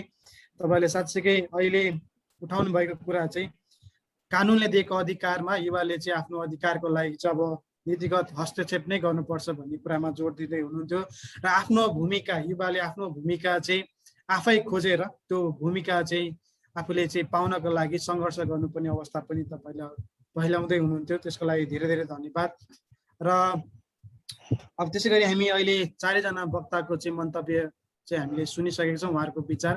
र तपाईँलाई अनुरोध छ यदि तपाईँलाई चाहिँ हाम्रो वक्तासँग केही प्रश्नहरू जिज्ञासाहरू भए अथवा तपाईँहरूको विचारहरू भए हामीलाई चाहिँ च्याट बक्समा चाहिँ हामीलाई सेयर गर्न सक्नुहुन्छ। साथै तपाईँ फेसबुक लाइभमा पनि हामी छौँ, त्यो फेसबुक लाइभ पेज समता फाउन्डेसनको फेसबुक लाइभ पेजमा पनि तपाईँले आफ्नो कमेन्टहरू छोड्न सक्नुहुन्छ। र अहिलेलाई अब हामी यो दोस्रो सत्रमा जाँदैछौँ, दोस्रो सेसनमा जाँदैछौँ, जसमा चाहिँ तपाईँहरूबाट नै केही प्रश्नहरू भए हामी तपाईँहरूको प्रश्न चाहिँ वक्ताहरूलाई चाहिँ हामी राख्नेछौँ। त्यसै गरी अहिले हामीसँग प्रश्नहरू धेरै आइरहेको छ। मैले एउटा प्रश्न यहाँ पढ्न चाहे। यहाँनिर सोध्नु भएको छ अहिले गौरा नेपालीजीलाई बढी यो अहिले बढीमा चर्चामा आएको कोठा र कोटालाई चाहिँ कसरी हेर्नु भएको छ र विशेष गरी यो विवाद ल्याउने पनि युवाहरू नै हुन् हैन, ती युवाहरूलाई चाहिँ के सन्देश दिन चाहनुहुन्छ भनेर चाहिँ गौरा नेपालीजीलाई चाहिँ अंकित गरेर सोधिएको प्रश्न छ भने त्यसै गरी अहिले मोहम्मद अन्सारीजीलाई पनि राजनीतिक दलका युवाहरूले यो विषयलाई चाहिँ किन गम्भीर रूपमा चाहिँ नलिएको होला भनेर चाहिँ यहाँनिर प्रश्न सोधिएको छ र यो प्रश्न उत्तरको सेसन चाहिँ हामीसँग अहिले 30 मिनट मात्रै चल्नेछ र त्यसलाई चाहिँ छोटोमा चाहिँ यहाँले चाहिँ अहिले सम्बोधन गरिदिनु अनुरोध गर्छु र साथै तपाईँको मन्तव्यपछि फेरि पनि अरू प्रश्नहरू छ त्यसलाई चाहिँ समेट्ने प्रयत्न गर्नेछु। हस्, अहिले गौरा नेपालीजीबाट सुरु गरौँ। यो विभेद ल्याउने जुन कोठा र कोटाको विभेद ल्याउने छ त्यसलाई चाहिँ कसरी के सन्देश दिन चाहनुहुन्छ भनेपछि। हजुर, धन्यवाद रामजी। खास अहिले चाहिँ यो कोठा र कोटाको कुरा चाहिँ रूपा सुनारको जुन एउटा घटना भयो होइन, कोठा विवाद, त्यहाँबाट सुरु भएको कुरा हो। मैले अघि नै पनि अलिकति जोडेका थिएँ। के छ भने कोटा हामीले चाहिँ आरक्षण चाहिँ तिमीहरूलाई आरक्षण दिइसकेपछि हामीले तिमीहरूलाई विभेद गर्न नपाउने भन्ने खालको चाहिँ कुराहरू छ होइन। उहाँ के अरे घरबेटीले चाहिँ आफ्नो इच्छा कुरा हो, उसको घर दियोस् कि नदियोस् होइन, अनि त्यस्तो खालको कुराहरू हो। र हाम्रो कुरा के हो भने संविधानले चाहिँ निजी तथा सार्वजनिक ठाउँमा विभेद गर्न पाइने छैन भनेको छ। निजी भनेको तपाईँ एउटा घर चाहिँ एउटा के अरे व्यापार गर्ने हैन, भाडामा दिने भनेर चाहिँ तपाईँहरूले मान्छे बोलाउने, तर गैर दलित चाहिँ आऊ मेरो कोठामा भाडामा बस र दलितहरू चाहिँ नबस भन्न त पाइँदैन नि त। त्यहाँ त त्यो प्रत्यक्ष विभेद देखियो नि त। त्यसकारण चाहिँ त्यो विभेद हो। उहाँले त्यो आफ्नो एउटा सम्पत्ति म दिन्न भन्न पाउँदैन कि त उहाँले भाडा नै नदिनु पर्यो, भाडामै होइन भाडामा दिने हो भने चाहिँ दलितलाई दिन्न गैर दलितलाई दिन्छु भन्न पाइँदैन। र कोटासँग जोडेको कुरा चाहिँ मैले अघि नै पनि भनेको थिएँ, जुन एउटा कोटा राज्यले प्रदान गरेको छ त्यो कोटा चाहिँ राज्यले किन दिएको भन्ने बुझ्न जरुरी छ के। सयौं वर्षदेखि दलितहरू जुन खालको एउटा कुनै पनि ठाउँमा आफ्नो एउटा कुनै एक्सेस छैन हैन। आज पनि हामीले हेर्यो भने सबैभन्दा पिँधमा परेको त दलित हो नि त हैन। त्यो समुदायलाई चाहिँ अलिकति उठाउनलाई अझै दिएको पनि त्यो दे जस्तो हो के हैन। 45% चाहिँ अझै त्यो पर्सेन्टमा विभाजन गरेर त्यसरी दिएको कोटासँग जोडेर हैन तिमीहरूलाई चाहिँ हामीले कोटा देशी विभेद गर्न पाउनुपर्छ। यस्तो खालको घटिया एउटा सोचले हैन एउटा आफ्नो समाजको एउटा बनोट, एउटा समाजको चाहिँ एउटा संरचना नबुझेर अझै एउटा शिक्षित बनाउँदा अझै एउटा पिएचडी वाला स्टुडेन्टहरू हैन ऊ लयरहरूले बोलेको सुन्दा चाहिँ मलाई एकदमै दुःख लागेको छ। किनभने उहाँहरूले त्यसरी बुझ्नुभयो भने हामीले कसरी यो समाज परिवर्तन, यो समाज रूपान्तरणको हामी परिकल्पना कसरी गर्ने। दलितहरूलाई दिएको कोटा के तिमीहरूलाई विभेद गर्न पाउनुपर्छ भनेर दिया हो राज्यले हैन। हामीलाई सयौं वर्ष हामीलाई बाँचुन्जेनी हामीलाई कोटा देऊ, हामीलाई दलितलाई हजारौं वर्ष देऊ भनेको छैनौँ नि त। हामी चाहिँ जहिलेसम्म तिमीहरू सरह हुँदैनौ, हामी जहिलेसम्म एउटा बराबर लेभलमा आउँदैनौँ तबसम्म हामीले कोटा माग्या हो नि। हामीले सधैँलाई हामीले माग्या होइन नि त। यस्तो कुरालाई चाहिँ एउटा घटिया प्रचारबाजी गरेर हैन घटिया सोचहरू अगाडि बढायो भने चाहिँ यो समाज परिवर्तन हुँदैन, रूपान्तरण हुँदैन भन्ने चाहिँ मलाई लाग्छ। धन्यवाद गौराजी। यहाँनिर अहिले प्रश्नहरू एकदमै आइरहेको छ। मैले एकजना अविशेष राजजीको प्रश्न मैले एकचोटि पढेर सुनाउन चाहे, त्यसपछि म मोहम्मद सोएबजीकोमा आउँछु। अहिले उहाँले लेख्नुहुन्छ, मान्छेलाई जन्मिँदै जातको दाम्रोले बाँधिन बाध्य सरकारले गरेको छ। हामी सबैले जोड गरौँ, नाम र जात लेख्ने अधिकार व्यक्तिलाई दिनुपर्छ। कोही मान्छे दमाई कामी बाहन हुँदैन, यो समाजले नै बनाएको छ। यो हटाउन सबै एक भएर सरकारलाई दबाब दिउँ। मान्छे नाङ्गो जन्मिन्छ, यही समाजमा जात लगाएर श्रेणी छुट्याइन्छ भनेर उहाँले चाहिँ आफ्नो विचार राख्नु भएको थियो। त्यसलाई मैले समेट्ने प्रयत्न गरेँ। त्यसै गरी हामीलाई प्रश्न सोध्नु भएको छ अर्को एकजना हुनुहुन्छ अर्चना परियारजी हुनुहुन्छ। उहाँ लेख्नुहुन्छ, एक थरीका युवा पुस्ताहरू जातीय विभेद अन्त्य गर्नुपर्छ भन्दै आवाज बुलन्द बनाउँदै लागिरहेका छन्, अनि अर्को थरीका युवाहरू यसरी जातीय विभेद विरुद्ध लडेर सामाजिक द्वन्द्व सृजना भयो भन्दैछन्। यसलाई चाहिँ कसरी अन्त गर्न सकिन्छ होला भन्ने उहाँको जिज्ञासा छ। यो प्रश्नलाई पहिला सुन्नु मैले सोएबजीलाई समय दिएँ। अहिले उहाँको लागि प्रश्न थियो राजनीतिक यो एजेन्डामा यो युवाहरूले चाहिँ किन यो सक्रिय हुन नसकेको भन्ने एउटा प्रश्न थियो। त्यो प्रश्नको उत्तर दिँदै यसलाई पनि सम्बोधन गरिदिनु हुन मैले सोएबजीलाई अनुरोध गरेँ। धन्यवाद सहजकर्ताजी। सर्वप्रथम म यो जानकारी गराउन चाहन्छु कि म समाजवादी मानसिकता बोकेको व्यक्ति हो। समाजवाद लोकतन्त्र स्थापना हुनुपर्छ देशमा, म त्यसको पक्षधर हो र म निरन्तर मेरो तपाईले भिडियोहरू हेर्नुहुन्छ भने लोक आन्दोलनहरू हेर्नुहुन्छ भने म निरन्तर जातीय विभेद र क्षेत्रीय विभेद, रङको विभेद, भाषिक विभेद, सबै विभेदको विरुद्धमा म निरन्तर बोलेको हुन्छु र यसलाई हामीले नीतिगत रूपमा अगाडि बढ्नु अति नै आवश्यक छ। हामीले मेरो संस्था पनि छ कन्फरेन्स नेपाल, हामीले त्यो संस्थाको मार्फतले पनि हामीहरूले विभिन्न विभेदहरूलाई अन्त गर्न प्रयास गरिरहेका छौँ। र समाजवादी सिद्धान्त के भन्छ भने कि समाजमा जुन प्रकारको पनि विभेद हुन्छ त्यो विभेदको लाई आधार बनाएर त्यो समुदायलाई अगाडि बढाउनको लागि समानुपातिक समावेशिताको आधारमा उसलाई राजको प्रत्येक अङ्गमा त्यसलाई समावेश गर्नुपर्छ, त्यसलाई न्याय दिनुपर्छ, त्यसलाई सामाजिक न्याय भनिन्छ साथीहरू। त्यसैको लागि यो हामीले शिक्षा आर्जन गर्न अति नै आवश्यक छ र शिक्षा आर्जन गरेपछि हामीले आफ्नो आवाज बुलन्द गर्न सक्छौँ। जस्तै बाबा भीमराव अम्बेडकरले गर्नुभयो, जस्तो मोहम्मद सल्लल्लाहु अलैहि वसल्लमले गर्नुभयो, त्यस्तै हामीले शिक्षा आर्जन गर्दै हामीले आफ्नो समुदायको लागि समाजमा भइरहेको उत्पीडनको लागि हामीले आवाज बुलन्द गर्दै जानुपर्छ। तपाईँ जुन पनि क्षेत्रमा हुनुहुन्छ, तपाईँ चाहे शैक्षिक क्षेत्रमा हुनुहुन्छ, तपाईँ चाहे मेडिकल लाइनमा हुनुहुन्छ, तपाईँ चाहे जुन पनि राजनीतिक लाइनमा हुनुहुन्छ, प्रत्येक लाइनबाट तपाईँले कमसेकम एक लाइन यदि लेख्न सक्नुहुन्छ भने तपाईँले ठुलो परिवर्तन ल्याउन सक्नुहुन्छ भन्ने म विश्वास छु। यति भन्दै म आफ्नो शब्द यहीँ टुङ्ग्याउँछु। धन्यवाद। धन्यवाद सुएबजी। त्यसै गरी मैले प्रश्नकै सिलसिलालाई जोड्दै सत्यनारायण शाहजीलाई मैले एउटा प्रश्न यहाँ आएको छ राख्न चाहे। यो जातीय छुवाछुत विरुद्ध जुन चाहिँ यो गैर कानुनी चाहिँ हो भनेर चाहिँ नीति के अरे कानुनमै लेखिएको छ, तर पनि चाहिँ यो विभेद चाहिँ आइ नै रहेको छ, भइ नै रहेको छ। यसलाई चाहिँ हटाउन के गर्न सकिन्छ र सँगसँगै यो सीमाङ्कृत समुदाय विशेष गरी यो यौनिक अल्पसङ्ख्यक समुदायमा पनि यस किसिमको जुन चाहिँ हेर्ने दृष्टिकोण चाहिँ फरक छ, त्यसलाई चाहिँ हटाउन के गर्नुपर्छ होला भनेर चाहिँ राम समकारज्यूले चाहिँ प्रश्न राख्नु भएको छ।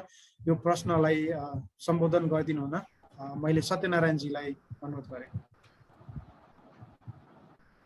धन्यवाद सर। हुन त यो कुराहरू अघि पनि आएको थियो होइन। सबभन्दा पहिला त अब हाम्रो कानुनमा आएको कुराले चाहिँ अब हामीले सबभन्दा पहिला चाहिँ हाम्रो चाहिँ अब यो छुवाछुत विरुद्धमा चाहिँ अब ऊ हुँदाखेरि चाहिँ अब हामीलाई चाहिँ के गर्नुपर्छ भनेर चाहिँ अब हाम्रो जुन सोच छ पहिलाको पुरानो सोच, त्यो सोचलाई पहिला बदलिनुपर्छ कि। अब यस्तो अब हाम्रो समाजमा अझै के पनि देखिन्छ भने देखा सिखी, अरूको देखा सिखी आराइसी गर्ने जस्तो पनि देखिन्छ। त्यो गर्ने होइन। आफू बदलेपछि, आफ्नो सोच बदलेपछि अरूको सोच पनि बदलिने चाहिँ त्यो कुरामा चाहिँ लाग्नुपर्छ। अनि त्यसपछि चाहिँ हाम्रो जुन अघि पनि मैले गरेको थियो एउटा शिक्षामा पनि मैले जोड दिएको थियो, जुन पुरानो सोचका पुरानो पहिलाको हाम्रो पुस्तामा जुन सोचहरू चाहिँ थियो, त्यो सोचहरू अझै पनि छ भने त्यो कुराहरू पटक पटक पनि अहिले चर्चामा पनि आएको छ। त्यो सोचहरूलाई चाहिँ हामीले कसरी बदलिन सकिन्छ भने कानुन बनायो, कानुनमा लेख्यो, भेदभाव छुवाछुत गर्नु मिल्दैन, तर चाहिँ त्यो कार्यान्वयनमा चाहिँ त्यो अझै पनि यो आएको छैन, आउन सकिरहेको छ। किन छैन भने त्यो हामीले चाहिँ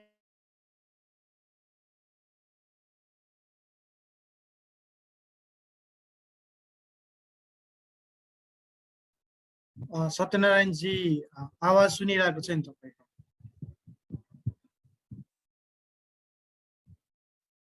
सायद नेटवर्कको कारणले हुन सक्छ। यहाँनिर अर्को पनि प्रश्न उठेको छ, सत्यनारायणजी जोडिनु भयो भने फेरि हामी उहाँको कुरा सुनेछौँ। अहिलेलाई मैले अर्को एउटा प्रश्न छ, यो प्रश्न चाहिँ प्रतिभाजीलाई सोध्नु भएको छ। एकजना साथी लेख्नुहुन्छ, गैर दलित युवाहरूमा विभेद सम्बन्धी धारणा किन विकास भएको होला जस्तो लाग्छ, किन भएको होला भनेर चाहिँ प्रश्न जिज्ञासा राख्नु भएको छ। यो कुरालाई सम्बोधन गरिदिनु हुनको लागि, आफ्नो विचार राखिदिनु हुनको लागि मैले प्रतिभाजीलाई अनुरोध गरेँ। हजुर, क्वेसनको लागि धेरै धन्यवाद छ। अहिले हामीले यो किन भेदभाव आउँछ भने हामीले बच्चैदेखि जुन यो सुन्दै आयौँ नि, सबभन्दा पहिला मैले अघि पनि हजुरलाई भने शिक्षा सबभन्दा ठुलो शिक्षा भनेको हाम्रो घरै हो। जुन कुरा हामीले बच्चादेखि सिक्दै आयौँ, सुन्दै, त्यसैलाई हामीले फलोअप गरेर हिँडिरहेको छौँ। हामीले चेन्जेस गर्ने नै सकिरहेको छैन। जुन दिन हामीले युवाहरू पिँढीहरूले जुन दिन आफूलाई चेन्ज गर्छन्, त्यो दिन सायद यसको एन्सर पनि हामीले पाउँछौँ होला जस्तो लाग्छ। तर धेरै नै ढिलो भइसक्यो, संसार कहाँबाट कहाँ पुग्यो। तर अहिलेसम्म हामी चाहिँ के भेदभाव नै जातिमा अड्किरहेको छौँ त? किन त? यो त हामीलाई नै सोध्ने क्वेसन हो। यो मैले अलिकति एउटा सानो प्रश्न जोड्न चाहे। यसमा चाहिँ परिवारको भूमिका के रहन्छ यो युवाहरूलाई चाहिँ जागरुक गर्नलाई, अनि घरमै पनि बालबच्चाहरूलाई चाहिँ सिकाउनको लागि शिक्षामा चाहिँ के गर्नुपर्छ होला? मलाई जहाँसम्म लाग्छ हाम्रो गार्जियनै कमजोर भएको जस्तो लाग्छ। कसैको पनि हामी जन्मदा कसैको पनि जिउमा जात लेखेर त पठाएको हुँदैन। आउँदाखेरि त हामीहरू त क्लिनै आएको हुन्छौँ नि। जुन यो अहिले हाम्रो जात भेदभाव भनेर त्यो हाम्रो एउटा थप्पा लाएर हाम्रो समाजले नै बनाएको हो। यो माथिल्लो वर्गले तल्लो वर्गले तल राख्नलाई मात्रै गरेको जस्तो लाग्छ मलाई चाहिँ। जहाँसम्म लाग्छ एउटा समय थियो कि जुन बेला हाम्रो यो राजधानीभित्र हजुरलाई साँझ परेपछि तल्लो जातलाई इन्ट्री दिइन्थ्यो। त्यो हेरी त अहिलेसम्म अलिकति परिवर्तन त भएको छ नि, होइन र? तर भने अब जस्तै अब अलिअलि समय लागिरहेको छ है, धेरै नै समय भइसक्यो, थोरै समय त भन्नु मिल्दैन। तर अब जुन अहिले अबको युवाहरू छ नि, तिनीहरूले अब बुझेर आफ्नो नयाँ जेनेरेसनलाई सिकाउँदै जाने हो। सायद यो रहँदा पनि रहँदैन, केही समयपछि नै यो सर्ट आउट हुन्छ यो कुराहरू। जति हामी पेरेन्ट्स भएर हामीले नै सिकाउनु पर्छ यो कुरो हाम्रो अहिले आउने बच्चाहरूको लागि, मलाई चाहिँ त्यस्तो लाग्छ, होइन? अब परिवर्तन आफैले पहिला गर्ने हो, त्यसपछि अरूलाई परिवर्तन गरेर लाने हो। आफू जतिसम्म आफू परिवर्तन हुँदैन त्यससम्म कसैले कसैलाई परिवर्तन गर्न सकिँदैन। परिवर्तन हामी आफैबाट सुरु गरौँ, एक दिन हामी अवश्य सफल हुनेछौँ। धन्यवाद क्वेसनको लागि। धन्यवाद। यहाँ फेरि एउटा प्रश्न छ, यो चाहिँ चेतना नभएका धेरै शिक्षित युवाहरूले पनि जातीय विभेदलाई धर्मको नाममा अथवा कोटालाई लिएर अझै उकास्ने काम गरिरहेका छन् भन्ने पनि आरोपहरू लागिरहेको छ। सो उनीहरूको यस्तै शिक्षाले कहिले हुन्छ त जातीय विभेदको अन्त्य भनेर चाहिँ सोध्नुहुन्छ एकजना साथी। चारैजना मध्ये कुनै एकजनाले चाहिँ यसलाई रेस्पोन्ड गर्नुहुन्छ र यहाँहरूलाई म जानकारी गराउन चाहन्छु। हामीसँग जोडिनु भएको छ माननीय उमिता विश्वकर्माजी, उहाँ चाहिँ प्रदेश सांसद हुनुहुन्छ, प्रदेश नम्बर 1 को। उहाँको चाहिँ सम्पूर्ण कुरा सुनिसकेपछि उहाँको चाहिँ मुख्य आजको छलफलमा चाहिँ उहाँ चाहिँ आफ्नो टिप्पणी राख्नुहुनेछ र उहाँ साथै उहाँले चाहिँ अहिले आफ्नो भूमिका कसरी निर्वाह गर्दै हुनुहुन्छ भन्ने विषयमा पनि उहाँले चाहिँ चर्चा गर्नुहुन्छ। सो अहिलेलाई चाहिँ मैले यो प्रश्न तपाईहरु मध्ये कसै एकजना साथीले चाहिँ राखिदिनु भयो हुन्छ।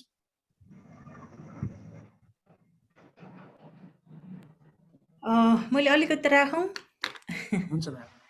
हामी यस्तो भयो कि अब हामी शिक्षित त भयौँ होइन, तर हामीले कस्तो शिक्षा पायौँ भन्ने कुरा हो। अब जस्तै हाम्रो पाठ्यक्रमहरू हामीले हेऱ्यौँ भने दमाई दाइले कपडा सिलाउँछ होइन, कामी दाइले चाहिँ भाँडा बनाउँछ भन्ने खालका कुराहरू चाहिँ हामीले पाठ्यक्रममा पढ्छौँ। अनि तर त्यो समुदाय चाहिँ किन त्यसो गर्यो, त्यो समुदायले योगदान गरेन भने चाहिँ हाम्रो समाज अगाडि बढ्छ कि बढ्दैन भन्ने कुरा चाहिँ हामीले पाठ्यक्रममा सिकाएनौँ। त्यसपछि हामीले जुन अघि नै प्रतिभाजीले भन्नुभयो, परिवारमा चाहिँ हामीले त्यही किसिमको चाहिँ कोचिङ गरिरहेका हुन्छौँ कि होइन, घरमा पनि हामीले चाहिँ यस्तो उस्तो होइन, दलित यस्तो उस्तो भनेर कोचिङ गरिरहेका हुन्छौँ र उसको दिमागमा चाहिँ एउटा क्लास त चढ्यो होइन, उसले शिक्षा त लियो, तर एउटा समाजलाई चाहिँ हेर्ने जुन एउटा समाजलाई चाहिँ एनालाइसिस गर्ने त्यो दृष्टिकोणको चाहिँ विकास चाहिँ गरेन के, उसले त्यो सोचको विकास गरेन। त्यसकारण चाहिँ त्यो प्रगतिशील सोच होइन, त्यो वैज्ञानिक सोचको चाहिँ विकास चाहिँ त्यो शिक्षित युवामा भएन। त्यसैले चाहिँ आज यस्ता खालका कुराहरू चाहिँ सामाजिक सञ्जालमा हामी देख्छौँ युवाहरूबाटै। त्यसैले जहिलेसम्म हामीले चाहिँ हाम्रो समाजलाई चाहिँ सही ढङ्गबाट हामीले विश्लेषण गर्दैनौँ, सही ढङ्गबाट हामीले चाहिँ एनालाइसिस गर्दैनौँ, तबसम्म चाहिँ हामीले सही ढङ्गबाट बुझ्न सक्दैनौँ हाम्रो समाजलाई। तहिलेसम्म चाहिँ यस्ता युवाहरूले यस्ता कुराहरू लेखिरहेका हुन्छन्, भनिरहेका हुन्छन् र समाज चाहिँ त्यो परिवर्तनको दिशा होइन, एउटा प्रतिगमनको दिशातिर होइन, एउटा त्यस्तो एउटा पक्षगमनतिर चाहिँ समाज धकेलिरहेको हुन्छ। त्यसैले हामीले चाहिँ त्यो एउटा प्रगतिशील समाज होइन, एउटा परिवर्तनशील समाजको चाहिँ परिकल्पना गर्न सक्दैनौँ। त्यसैले अब चाहिँ हामीले के गर्नु पर्यो भन्दा जुन एउटा प्रगतिशील सोच होइन, एउटा अग्रगामी सोच र वैज्ञानिक सोच बोकेको जुन युवा जमात छ, त्यो जमातले चाहिँ त्यस्ता युवाहरूलाई पनि सँगै लिएर त्यो सोचको चाहिँ एउटा विकास गर्नपट्टि लाग्नुपर्छ भन्ने चाहिँ मलाई लाग्छ। धन्यवाद। धन्यवाद। फेरि एउटा प्रश्न छ, यो प्रश्न चाहिँ हाम्रो मोहम्मद सोएबजीलाई लक्षित छ। सो विष्णुजी लेख्नुहुन्छ, अहिले शिक्षित युवा पुस्ताहरूलाई आरक्षण बारे भएको भ्रम हटाउन सरकारले के ठोस कदम चाल्नु पर्ला भनेर चाहिँ यहाँनिर सोध्नु भएको छ। सोएबजी। हजुर धन्यवाद। सरकारले सर्वप्रथम त जुन अधिकार लिने व्यक्ति छन्, जस्तो दलित, आदिवासी जनजाति, मुस्लिम, थारू लगायतका अल्पसंख्यक जुन ग्रुप छ हाम्रो धारा 42 जुन अधिकार दिएको छ त्यो आरक्षण लिनको लागि पनि हामीसँग त्यो जुन विभेद भएको छ विगतमा त्यो विभेदको कारणले हामी अगाडि आउन पनि सकिरहेका छैनौँ। त्यो नेतृत्व पनि आउन सकिरहेको छैन। त्यसको लागि सरकारले सबभन्दा पहिला त अवेरनेस प्रोग्रामहरू धेरै भन्दा धेरै ठुलो संख्यामा गर्नु अति नै आवश्यक छ। त्यसपछि वार्ड स्तरले नै त्यो अवेरनेस हुनुपर्छ र जुन डाटा हुन्छ दलित कति छन् आदिवासी जाति कति छन् त्यो डाटाको आधारमा प्रत्यक्ष रूपले वार्ड स्तरले नै अवेरनेस गरेर संघ संस्थाको सहकार्य लिएर त्यो अवेरनेस गर्दै जब जान्छन् तब नै जुन आरक्षणहरूको जुन फाइदा छ तब नै दलित आदिवासी जाति मुस्लिम थारू लगायतका अल्पसंख्यक ग्रुपले तब नै लिन सक्छ। किनभने अवेरनेसको एकदम कमी छ। त्यो अवेरनेसको लागि पनि सरकारले एकदम ठोस कदम उठाउनु अति नै आवश्यक छ र हामीहरूले पनि यसको लागि बोल्न अति नै आवश्यक छ। यति भन्दै म आफ्नो धन्यवाद। हजुर धन्यवाद सोएबजी। फेरि पनि मैले यहाँनिर हामीलाई फेसबुक मार्फत हेरिरहनु भएको साथीहरू र यहाँ जुम मार्फत जोडिनु भएको साथीहरूलाई अनुरोध, यदि तपाईँहरूको कुनै जिज्ञासा प्रश्न भए तपाईँले च्याट बक्समा राख्न सक्नुहुनेछ र अबको क्रममा अब थोरै प्रश्न हामी लिनेछौँ। यदि प्रश्न नभएको खण्डमा हामी माननीय उमिता विकज्यू समक्ष उहाँको चाहिँ कुरा सुन्नेछौँ। सम्भवतः हामीसँग अहिले कुनै पनि प्रश्न छैन र अब चाहिँ म कार्यक्रमलाई अगाडि बढाउन चाहन्छु। हामीसँग जोडिनु भएको छ माननीय उमिता विश्वकर्माजी। उहाँ प्रदेश सभा सांसद हुनुहुन्छ प्रदेश नम्बर 1 र उहाँ अहिले दलितको मुद्दामा चाहिँ एकदमै सक्रिय रूपमा काम गर्दै हुनुहुन्छ भने उहाँ चाहिँ दलितलाई प्रतिनिधित्व गर्दै प्रदेश सांसदको रूपमा पनि काम गर्दै हुनुहुन्छ। मैले उहाँलाई 15 मिनटको समय चाहिँ आफ्नो विचार र तपाईँले अहिले काम गर्दै गर्दाखेरिको चुनौतीहरू र तपाईँले चाहिँ जुन अहिले स्थान हासिल गर्नुभएको छ त्यसमा चाहिँ तपाईँले गर्नु परेको सङ्घर्षहरू यसको बारेमा चाहिँ चर्चा गरिदिनु हुनको लागि माननीय उमिता विश्वकर्माजीलाई मैले अनुरोध गर्न चाहे।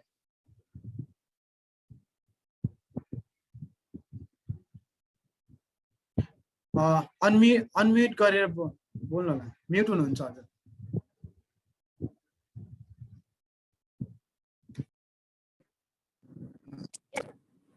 साइड बस्दा हुन्छ केले हो कर्र कर्र गर्छ।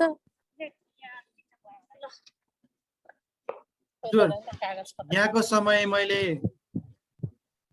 हजुरलाई समय दिएँ उमिताजी, मान्य उमिताजी।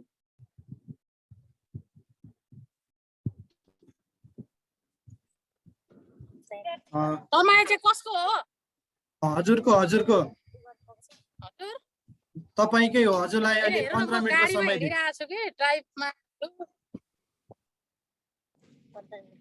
म गाडीमा छु, अलिकति डिस्टर्ब नेट छ। यसमा चाहिँ कुनै यहाँहरूले माइन्ड नगर्नु होला। सर्वप्रथम त यो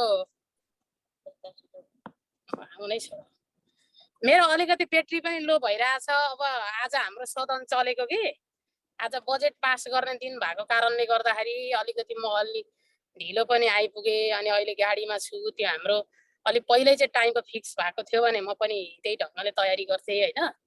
तर पहिला नै टाइमको फिक्स नभएको कारणले गर्दा म यसमा क्षमा प्रार्थी छु। सर्वप्रथम त यो कार्यक्रम एकदमै महत्त्वपूर्ण छ। यसको लागि आयोजक साथीहरूलाई धेरै धन्यवाद दिन चाहन्छु। विशेष गरी जति पनि कुराहरू आएका छन् हामीले चाहिँ अब भोगेकै समस्याहरू आएका छन्। विशेषतः नेपालको परिपाटीको कुरा गर्ने हो भने अलिकति हाम्रो देशको जुन राजनीतिक अवस्थाहरू छन्, मलाई सुनिरहनु भएको छ? हजुर सुनिरहेछौँ। हेलो हजुर राजनीतिक अवस्थाहरू छन् होइन। अब यो राजनीतिक परिवर्तनहरूमा युवाहरूको महत्त्वपूर्ण योगदान नै रहेको छ र अहिले हजारौँ वर्षदेखि रहेको जुन नेपालीले नेपालीलाई एउटा पशुतुल्य व्यवहार गर्ने जुन परिपाटी छ, यो चाहिँ बच्चादेखि नै हाम्रो अहिलेको युवा पिँढी भनौँ सबैलाई चाहिँ बच्चादेखि नै त्यो समाजमा त्यो घर परिवारमा सिकाइएको हुन्छ। जात चाहिँ ठुलो र सानो हुन्छ है, उच्च र नीच हुन्छ है भन्ने कुरा सिकाइएको हुन्छ। त्यसले पनि उनीहरूले चाहिँ मेन्टल्ली रूपमा आफूलाई त्यही ढङ्गले चाहिँ उनीहरूले बुझेर आइरहेको हुन्छ। दोस्रो कुरा चाहिँ हाम्रो जुन शिक्षा प्रणाली छ, यो शिक्षा प्रणाली पनि कस्तो छ त भन्दाखेरि जुन खालको चाहिँ आधारभूत शिक्षा प्रणाली हुनुपर्ने हो, मान्छेमा एउटै हुन्छ, विभेद हुनु हुँदैन अथवा विभेद गर्नु हुँदैन भन्ने सिकाइ चाहिँ सानैदेखि छैन। त्यसो भएको कारणले गर्दाखेरि यहाँनिर हामी शिक्षाको कुरा गरिरहँदा शिक्षित भन्छौँ, तर उसले विभेद कुनै न कुनै रूपमा गरिराखेको हुन्छ, डाइरेक्ट अथवा इन्डाइरेक्ट भनौँ विभेद गरिराखेको हुन्छ। त्यसो भएको कारणले गर्दाखेरि मुख्य कुरा चाहिँ अब हामीले शिक्षाको जुन मोडालिटी छ त्यसमा पनि परिवर्तन ल्याउन जरुरी छ एउटा। दोस्रो कुरा राजनीतिक परिवर्तनहरू त भयो, तर यसमा चाहिँ मान्छेको मानसिकताहरूमा परिवर्तन हुन सकेन। राजनीतिक परिवर्तनले गर्दाखेरि ऐनहरू बने, कानुनहरू बने, संविधान बन्यो, तथापि यसले चाहिँ मान्छेहरूमा जुन रूपान्तरण ल्याउनु पर्थ्यो त्यो हुन सकेन। मेजर कुरा मैले अघि पनि भने त्यो चाहिँ शिक्षासँगै जोडिएको कुरा पनि हो। त्यसो भएको कारणले गर्दा पनि हो। र अर्को कुरा के देखिन्छ भने हामी दलित समुदायहरू भित्रै पनि यो चाहिँ अब हामीले रहनुपर्छ, अब हिजोदेखि हुँदै आएको हो भनेर यसलाई अलिकति माइनर रूपमा लिएको कारणले गर्दा पनि हामी माथिको विभेद चाहिँ झन् चरम रूपमा चाहिँ अब अगाडि बढेर आइरहेको देखिन्छ। अर्को चाहिँ राजनीतिक जुन प्रणाली छ, हाम्रो राजनीतिक प्रणाली संसदीय प्रणाली छ, यसमा के हुन्छ त भन्दाखेरि चुनाव जित्नकै लागि पनि मान्छेले चाहिँ अब बहुसंख्यक कस्तो छ त्यहाँको समाज, यदि विभेद गर्ने समाज छ भने त्यसैको पक्षमा वकालत गरिदिन्छ हैन। यदि विभेद चाहिँ गर्ने समाज अब विशेषतः हाम्रो दलित समुदाय के देखिन्छ भने देशैभरि छरिएर रहेको, कुनै पनि ठाउँमा चाहिँ अब जनसङ्ख्याको हिसाबले चाहिँ अत्यन्तै बाक्लो उपस्थिति देखिँदैन, छिटपुट रूपमा देखिन्छ।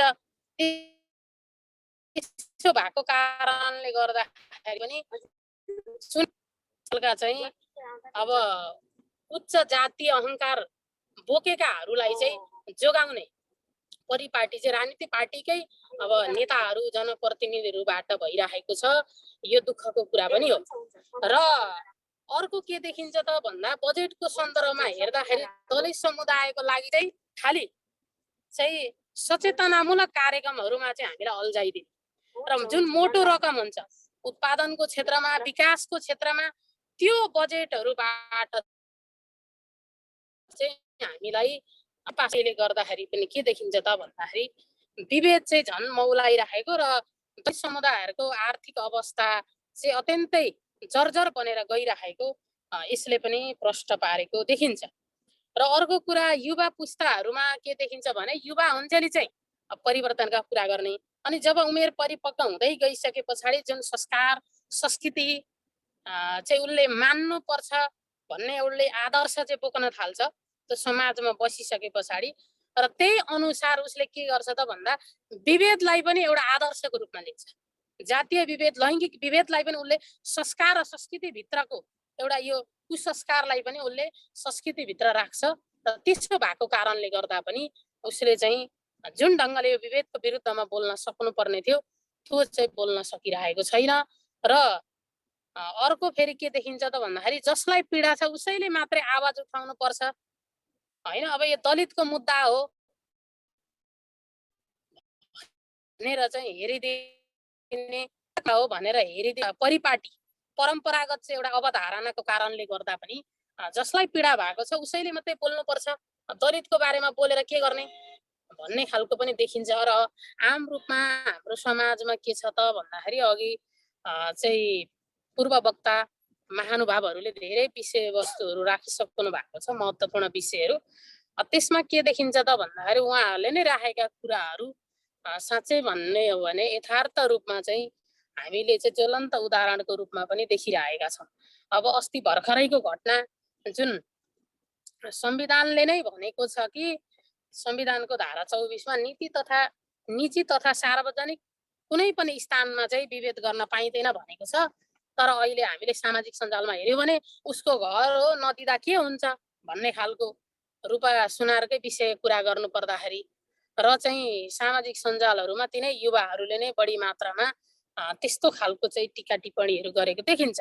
यसले के देखाउँछ त भन्दाखेरि अझै पनि हाम्रो समुदाय युवा पङ्क्ति पनि त्यो संस्कार त्यो कुसंस्कारबाट चाहिँ मुक्त हुन सकिरहेको रहेनछ र धेरै चाहिँ राज्यले खर्च गरेर अब यस्ता सचेतनामूलक कार्यक्रम चाहिँ विशेष गरी यो उपल्ला जाति भनाउँदाहरूलाई उच्च जाति भनाउँदाहरूलाई चाहिँ विशेष गरी दिनुपर्ने जस्तो देखिन्छ र दलित समुदायलाई चाहिँ आर्थिक उपार्जनको क्षेत्रमा उत्पादनको क्षेत्रमा चाहिँ बढी जोड दिने कुरा, कृषिको क्षेत्रमा औद्योगिकरणको क्षेत्रमा र आर्थिक उन्नतिको क्षेत्रमा चाहिँ राज्यले लगानी गर्नुपर्ने र विशेष गरी कानुनलाई चाहिँ बढीभन्दा बढी प्रभावकारी ढङ्गले लागू गर्नु पर्ने अहिलेको आवश्यकता देखिन्छ।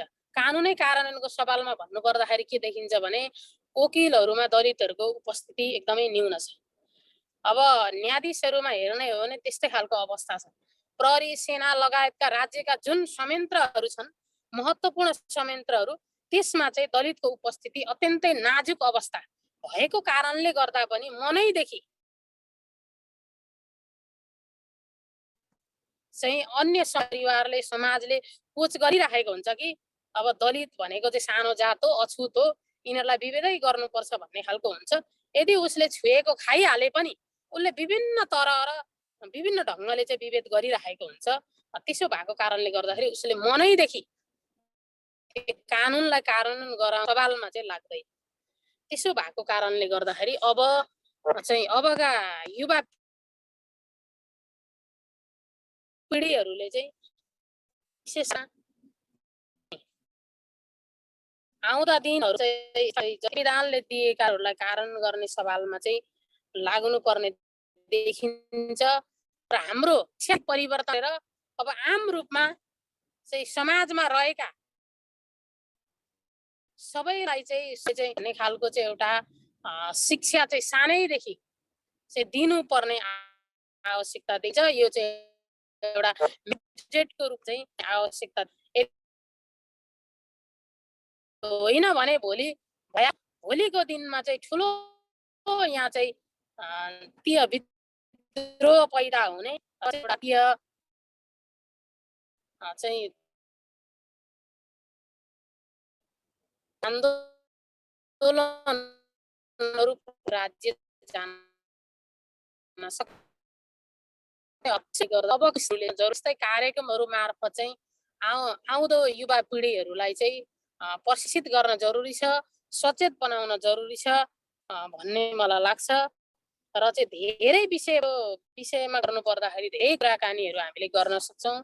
घन्टौँ चाहिँ हामीले बहस गर्न अहिलेको सन्दर्भमा रूपा सुनारले जुन हिम्मत भएको छ चाहिँ कानुनी लडाई अदालतमा पुग्नु भएको छ, यसमा साका छौँ र दिनु पनि पर्छ। तर चाहिँ हामीले हेर्ने हो भने गैर दलित साथीहरूबाट चाहिँ जुन खालको हामीले अपेक्षा गरेका थियौँ त्यो खालको साथी अमेरिकामा चाहिँ एकजना काला जात कर्मीले मारिँदाखेरि हामीले पनि नेपालमा गरेका थियौँ। त्यसो भएको कारणले गर्दाखेरि अब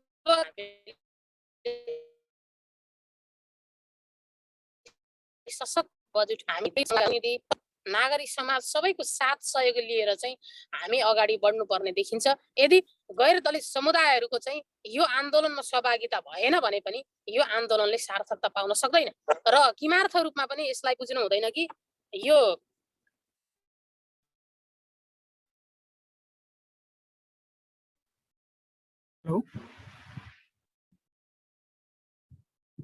सायद नेटवर्कको खराबी हुन सक्छ, को आवाज सुनिरहेका छैनौँ हामीले। सो उहाँले एकदमै महत्त्वपूर्ण कुराहरू राख्दै हुनुहुन्थ्यो। यहाँको आवाज सुन्न सकिरहेका छैनौँ। कस्तो खालको विभेद भइरहेको छ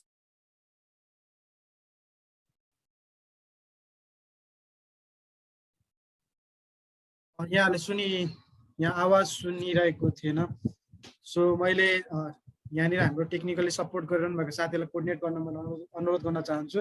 सो उहाँले एकदमै महत्त्वपूर्ण कुराहरू राख्दै हुनुहुन्थ्यो। उहाँले चाहिँ विभेदको घटनाहरूमा कसरी चाहिँ राजनीतिक संरक्षण दिन्छ, यो जुन चाहिँ विभेद गर्ने आरोपित हुन्छ उहाँलाई चाहिँ कसरी चाहिँ राजनीतिक हस्तक्षेप गरेर चाहिँ जोगाउने कामहरू हुन्छ भन्ने बारे चाहिँ चर्चा गर्दै हुनुहुन्थ्यो। र यो दलित यो चाहिँ छुवाछुत अन्त्य गर्नको लागि चाहिँ यो बजेटको पनि सदुपयोग उचित ठाउँमा नभएको कुराहरू पनि उहाँले चाहिँ पहिलाउँदै हुनुहुन्थ्यो। र यो कुराहरू चाहिँ विशेष गरी उत्पादनको क्षेत्रमा र विकासको क्षेत्रमा चाहिँ बढी लगानी गर्नुपर्छ भन्ने चाहिँ कुराहरूमा जोड दिँदै हुनुहुन्थ्यो भने उहाँले चाहिँ संस्कारको नाममा जातीय छुवाछुतलाई फेरि प्रोत्साहन गर्ने र त्यसलाई आत्मसात गर्ने गरिएको छ भन्ने कुरालाई पनि चाहिँ उहाँले पहिलाउँदै एकदमै राम्रो कुराहरू आइरहेको थियो। हामीले चाहिँ उहाँको कुराहरू राम्रोसँग सुन्न सकेनौँ नेटवर्कको कारणले गर्दाखेरि। हामी उहाँलाई फेरि पनि जोड्ने प्रयास गर्छौँ र अहिलेलाई मैले हामीसँग अघि कमेन्टमा केही कुराहरू आफ्नो मन्तव्यहरू आफ्नो विचारहरू केही साथीहरू राख्नु भएको थियो। त्यो विचारलाई मैले यहाँनिर चाहिँ समेट्न खोजेँ। हामीसँग विचार राख्नेमा हुनुहुन्थ्यो रिबन मगरातीजी। उहाँले चाहिँ आफ्नो कुरा राख्दै हुनुहुन्थ्यो। यो आन्दोलनमा युवाहरू चुक्नुका केही कारणहरू भनेर उहाँले आफ्नो विचार राख्नु भएको थियो, जसलाई चाहिँ पहिलो नम्बरमा राजनीतिक गुटबाट दलित युवाहरू बाहिर निस्कन नसक्नु भनेर पहिलो बुदामा लेख्नु भएको थियो भने गैर दलित युवाहरूमा जातीय संरचना र विभेदको वास्तविक इतिहासबारे ज्ञान नहुनु, दलित युवाहरूले आफ्नो गर्विलो इतिहासमा बुझ्न नसक्दा आफ्नो पहिचान गर्व गर्न नसक्नु र पुँजीवादभित्रको क्वालिटी लाइफ निमित्त हुने प्रतिस्पर्धाका कारण गैर दलित युवाभित्र सामाजिक सद्भाव खडेरी हुनु भनेर चाहिँ उहाँले लेख्नु भएको थियो। त्यसै गरी हिन्दू वर्ण श्रमका आधारित जात व्यवस्थालाई टिकाइराख्ने विभेदकारी सोच राख्नेहरूको यो रणनीति हो भनेर चाहिँ उहाँले आफ्नो विचार राख्दै हुनुहुन्थ्यो।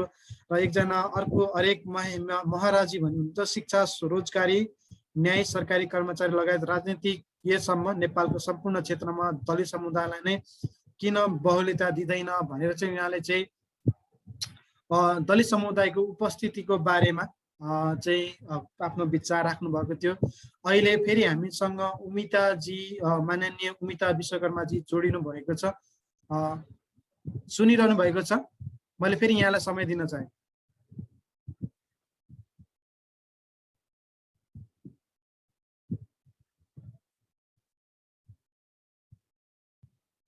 सायद सुनिरहनु भएको छ, म्युट छ यहाँको।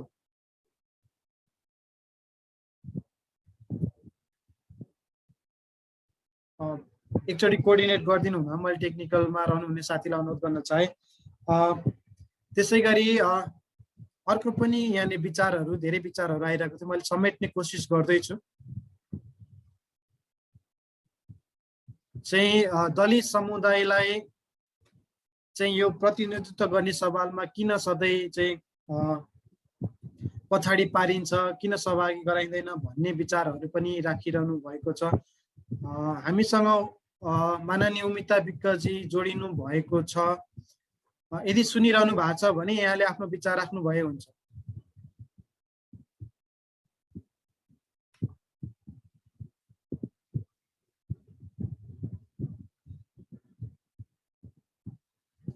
उमिता विश्वकर्माजी सुनिरहनु भएछ भने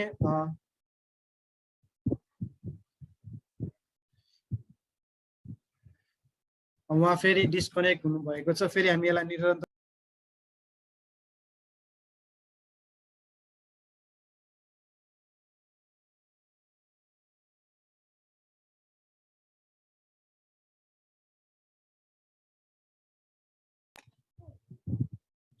केही विचार राख्न बाँकी भएको छ भने चाहिँ मैले फेरि क्रमशः सुरुवाती सुरुमा गौरा नेपालीजीलाई आफ्नो अन्तिम केही भनाइ अथवा चाहिँ विचार छ भने राखिदिनु हुनको लागि 3-3 मिनटको समय प्रत्येक वक्तालाई हुनेछ। 3-3 मिनटमा आफ्नो चाहिँ अन्तिम भनाइहरू राखिदिनु हुनको लागि पहिलो क्रममा गौरा नेपालीजीलाई मैले अनुरोध गर्न चाहे।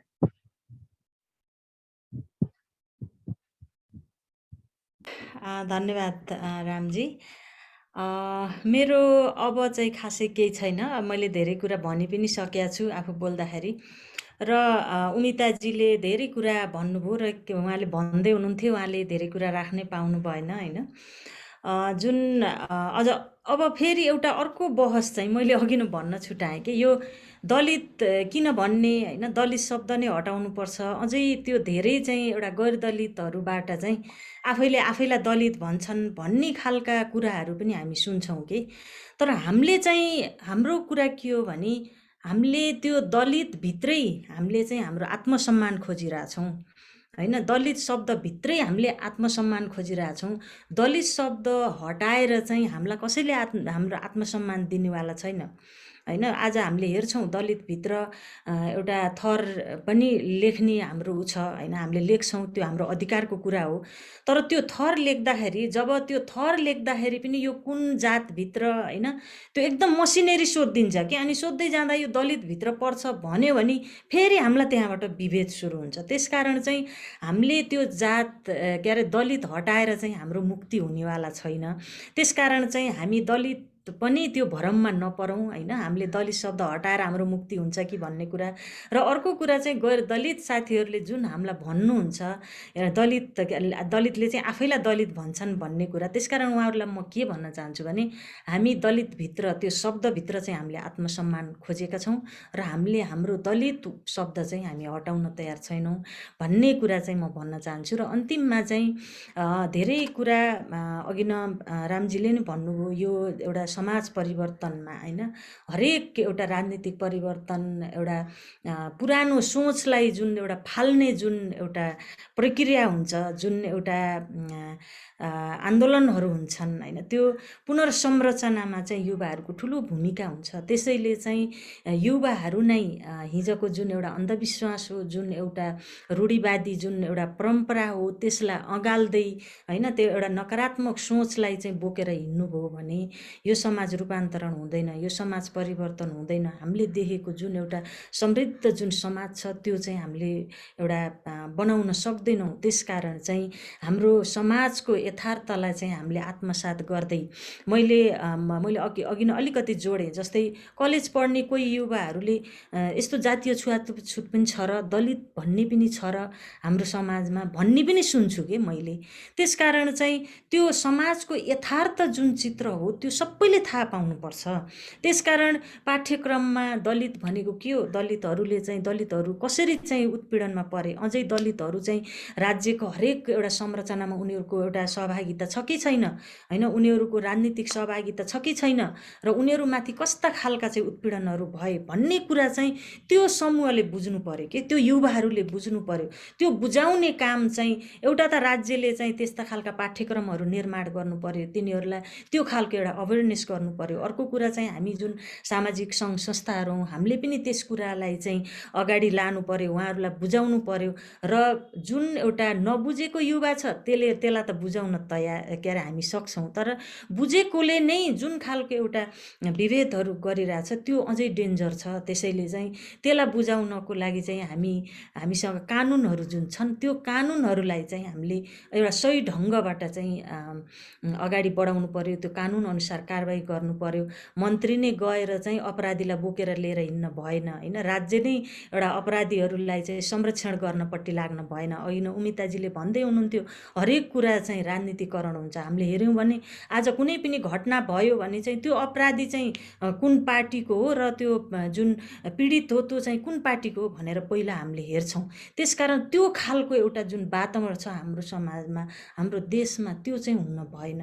अपराधी भनेको अपराधी नै हो, उसले अपराध नै गरेको, हामीसँग कानुन छ, त्यो कानुन अनुसार चाहिँ त्यो अपराधीले चाहिँ कारबाही चाहिँ भोग्न तयार हुनुपर्छ, त्यसलाई कसैले संरक्षण गर्नुहुन्न।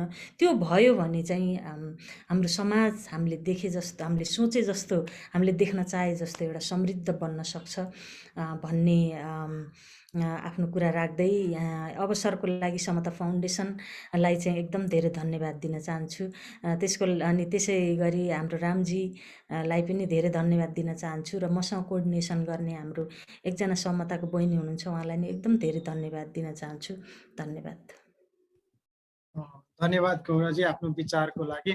त्यसै गरी छोटोमा 3 मिनटमा समेट्ने गरी आफ्नो अन्तिम भनाइ अथवा चाहिँ छुटेका कुराहरू राखिदिनु हुनका लागि मैले सत्यनारायण शाहजीलाई अनुरोध गरेँ।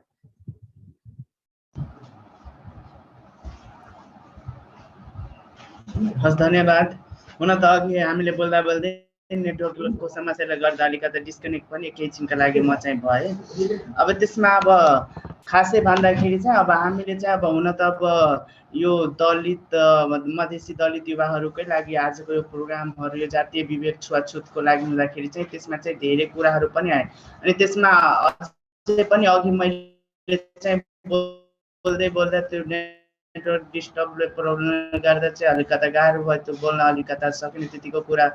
अनि के छ भने चाहिँ म अलिकता यसमा चाहिँ अहिले अब 2 मिनटको समय छ, अलिकता छिटो छिटो चाहिँ हुन त म बोल्छु। अनि त्यसमा अलिकता अहिले म चाहिँ अलि यो एलजिबिटिआई यौनिक तथा लैङ्गिक अल्पसङ्ख्यक समुदायका साथीहरूको लागि यो प्रदेश नम्बर 2 मा जुन अब हाम्रो मधेसी दलित त्यसमा पनि यौनिक तथा लैङ्गिक अल्पसङ्ख्यक समुदायका साथीहरू हुनुहुन्छ भने त्यो रिलेटेड उहाँहरू इस्युहरू कस्तो च्यालेन्जेसहरू भोग्नु भएको छ भने त्यो कुराहरूलाई चाहिँ म अलिकता स्मरण गराउन चाहन्छु। अब धेरै जातीय भेदभावको कुराहरू धेरै आए, धेरै सुने, धेरैले सबैले हामीले यो गर्नु पर्दैन गर्नु हुँदैन जस्तो कुराहरू सबैले हामीले बुझेका छौँ, त्यो कुराहरू पनि गरे। त्यसमा पनि एक त अब हामी मानौँ मधेसी, त्यसमा पनि दलित, त्यसमा पनि दलितमा पनि जुन हाम्रो समुदायका साथीहरू हुनुहुन्छ एलजिबिटिआई कम्युनिटीका साथीहरू चाहिँ उहाँहरूले चाहिँ झन् विभेदमा हुनुहुन्छ। किनकि चाहिँ अझै पनि हाम्रो समाजमा देख्दाखेरि चाहिँ यो कम्युनिटीलाई चाहिँ नराम्रो दृष्टिकोणले नै हेरिन्छ। कुनै पनि सभा समारोहमा जाँदाखेरि चाहिँ हाम्रो कम्युनिटीलाई चाहिँ देख्ने बित्तिकै मान्छेले हाँस्न थाल्ने, गिजगिजाउने, कुनै पनि अब हामीले आफ्नो अधिकारको लागि कुरा गर्न जाँदा पनि मान्छेले चाहिँ मुखमा त हुन्छ हस् भनेर कुरा गर्नुहुन्छ, त्यसपछि हामी रुमबाट बाहिर निस्केपछि यो हिजरा छकाहरूको के कुरा होला भने यिनीहरूको यस्तै हो भनेर यिनीहरूको मुख देख्नु पनि नहुने जस्तो कुराहरू पनि हामीले सुनेका र भोगेका छौँ। त्यस्तो कुराहरू चाहिँ अब हुन त यो अब आजको जुन अर्गनाइजर टिमहरू हुनुहुन्छ, समता फाउन्डेसन टिम र जुन अब आजको यो प्रोग्राममा हामीलाई पार्टिसिपेट गराउनु भएकोमा र हाम्रो समुदायलाई पनि समेट्नु भएकोमा र जुन हामीले चाहिँ यस्तो अब हामीले पनि पहिला पनि भनेको थिए कि हामीले सबैजना मिलेर चाहिँ एउटा अब जुन हाम्रो युवाहरू हुनुहुन्छ त्यसमा चाहिँ त्यसै सबैजना मिलेर चाहिँ आवाज बुलन्द गरे, एकअर्काको सबैको साझा सवाल लिएर चाहिँ गयो भने चाहिँ अझै पनि हामी सक्सेस हुन सक्छौँ भने जस्तो कुराहरू पनि आएको छ पहिला पनि।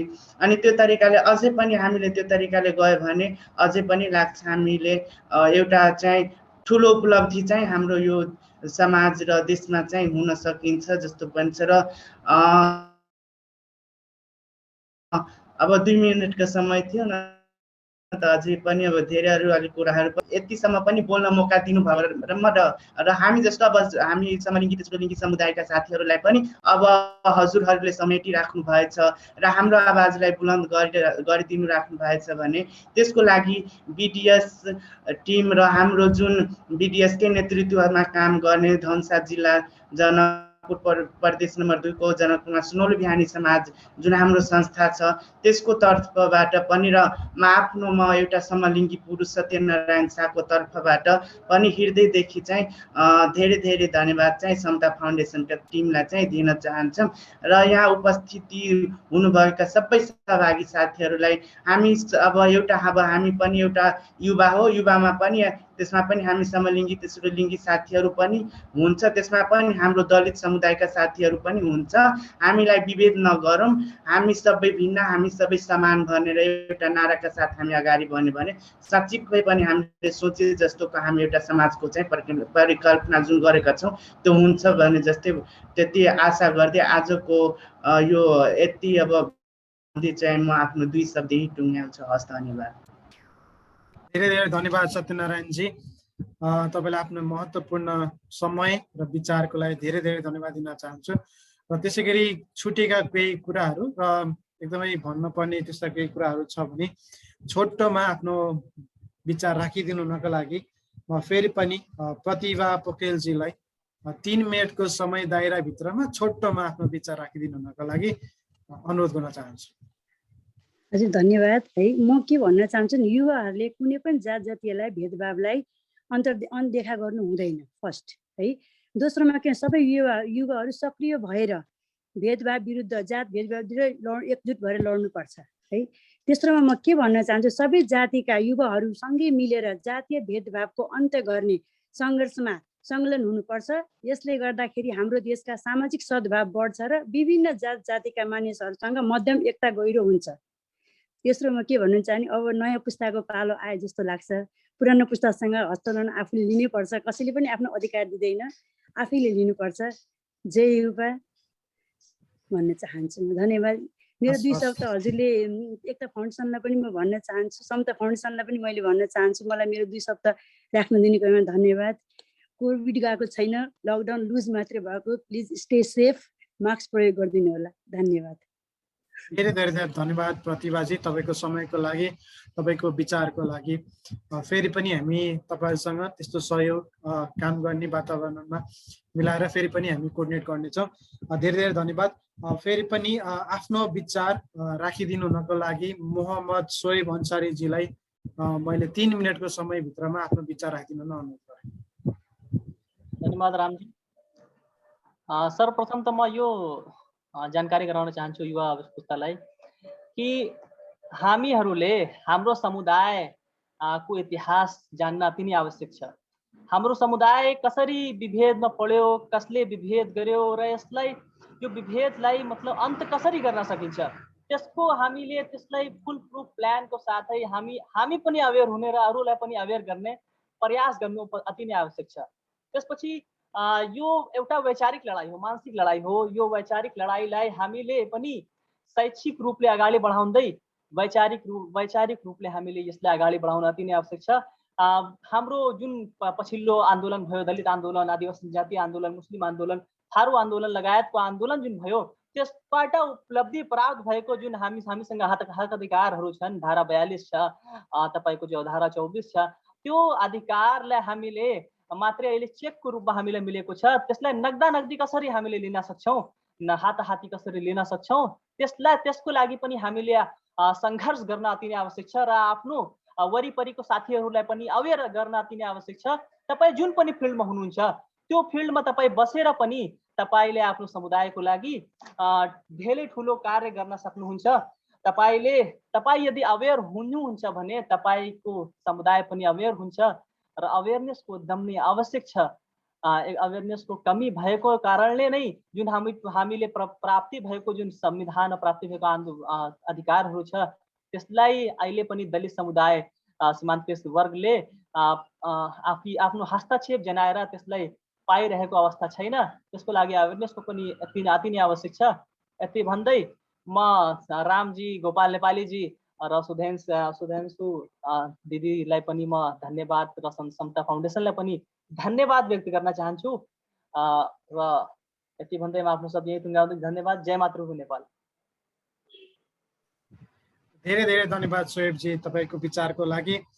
अब हामी कार्यक्रमको अन्त्यमा आइसकेका छौँ र यस कार्यक्रममा एकदमै महत्त्वपूर्ण कुराहरू उठेको छ।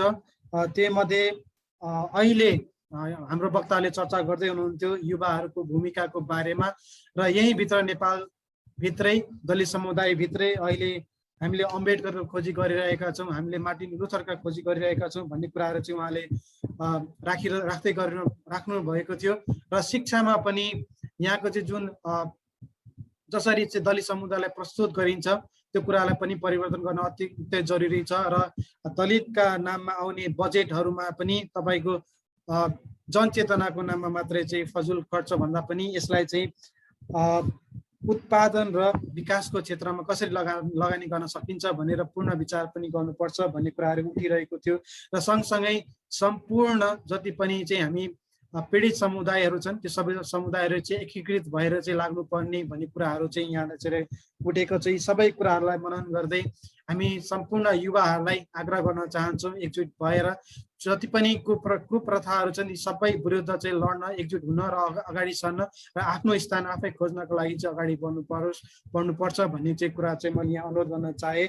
र कार्यक्रमको अन्त्यमा समता फाउन्डेसनले प्रदेश नम्बर 2 मा गर्दै आएको कार्यक्रमको बारेमा अलिकति छोटो जानकारी गराउन चाहन्छु।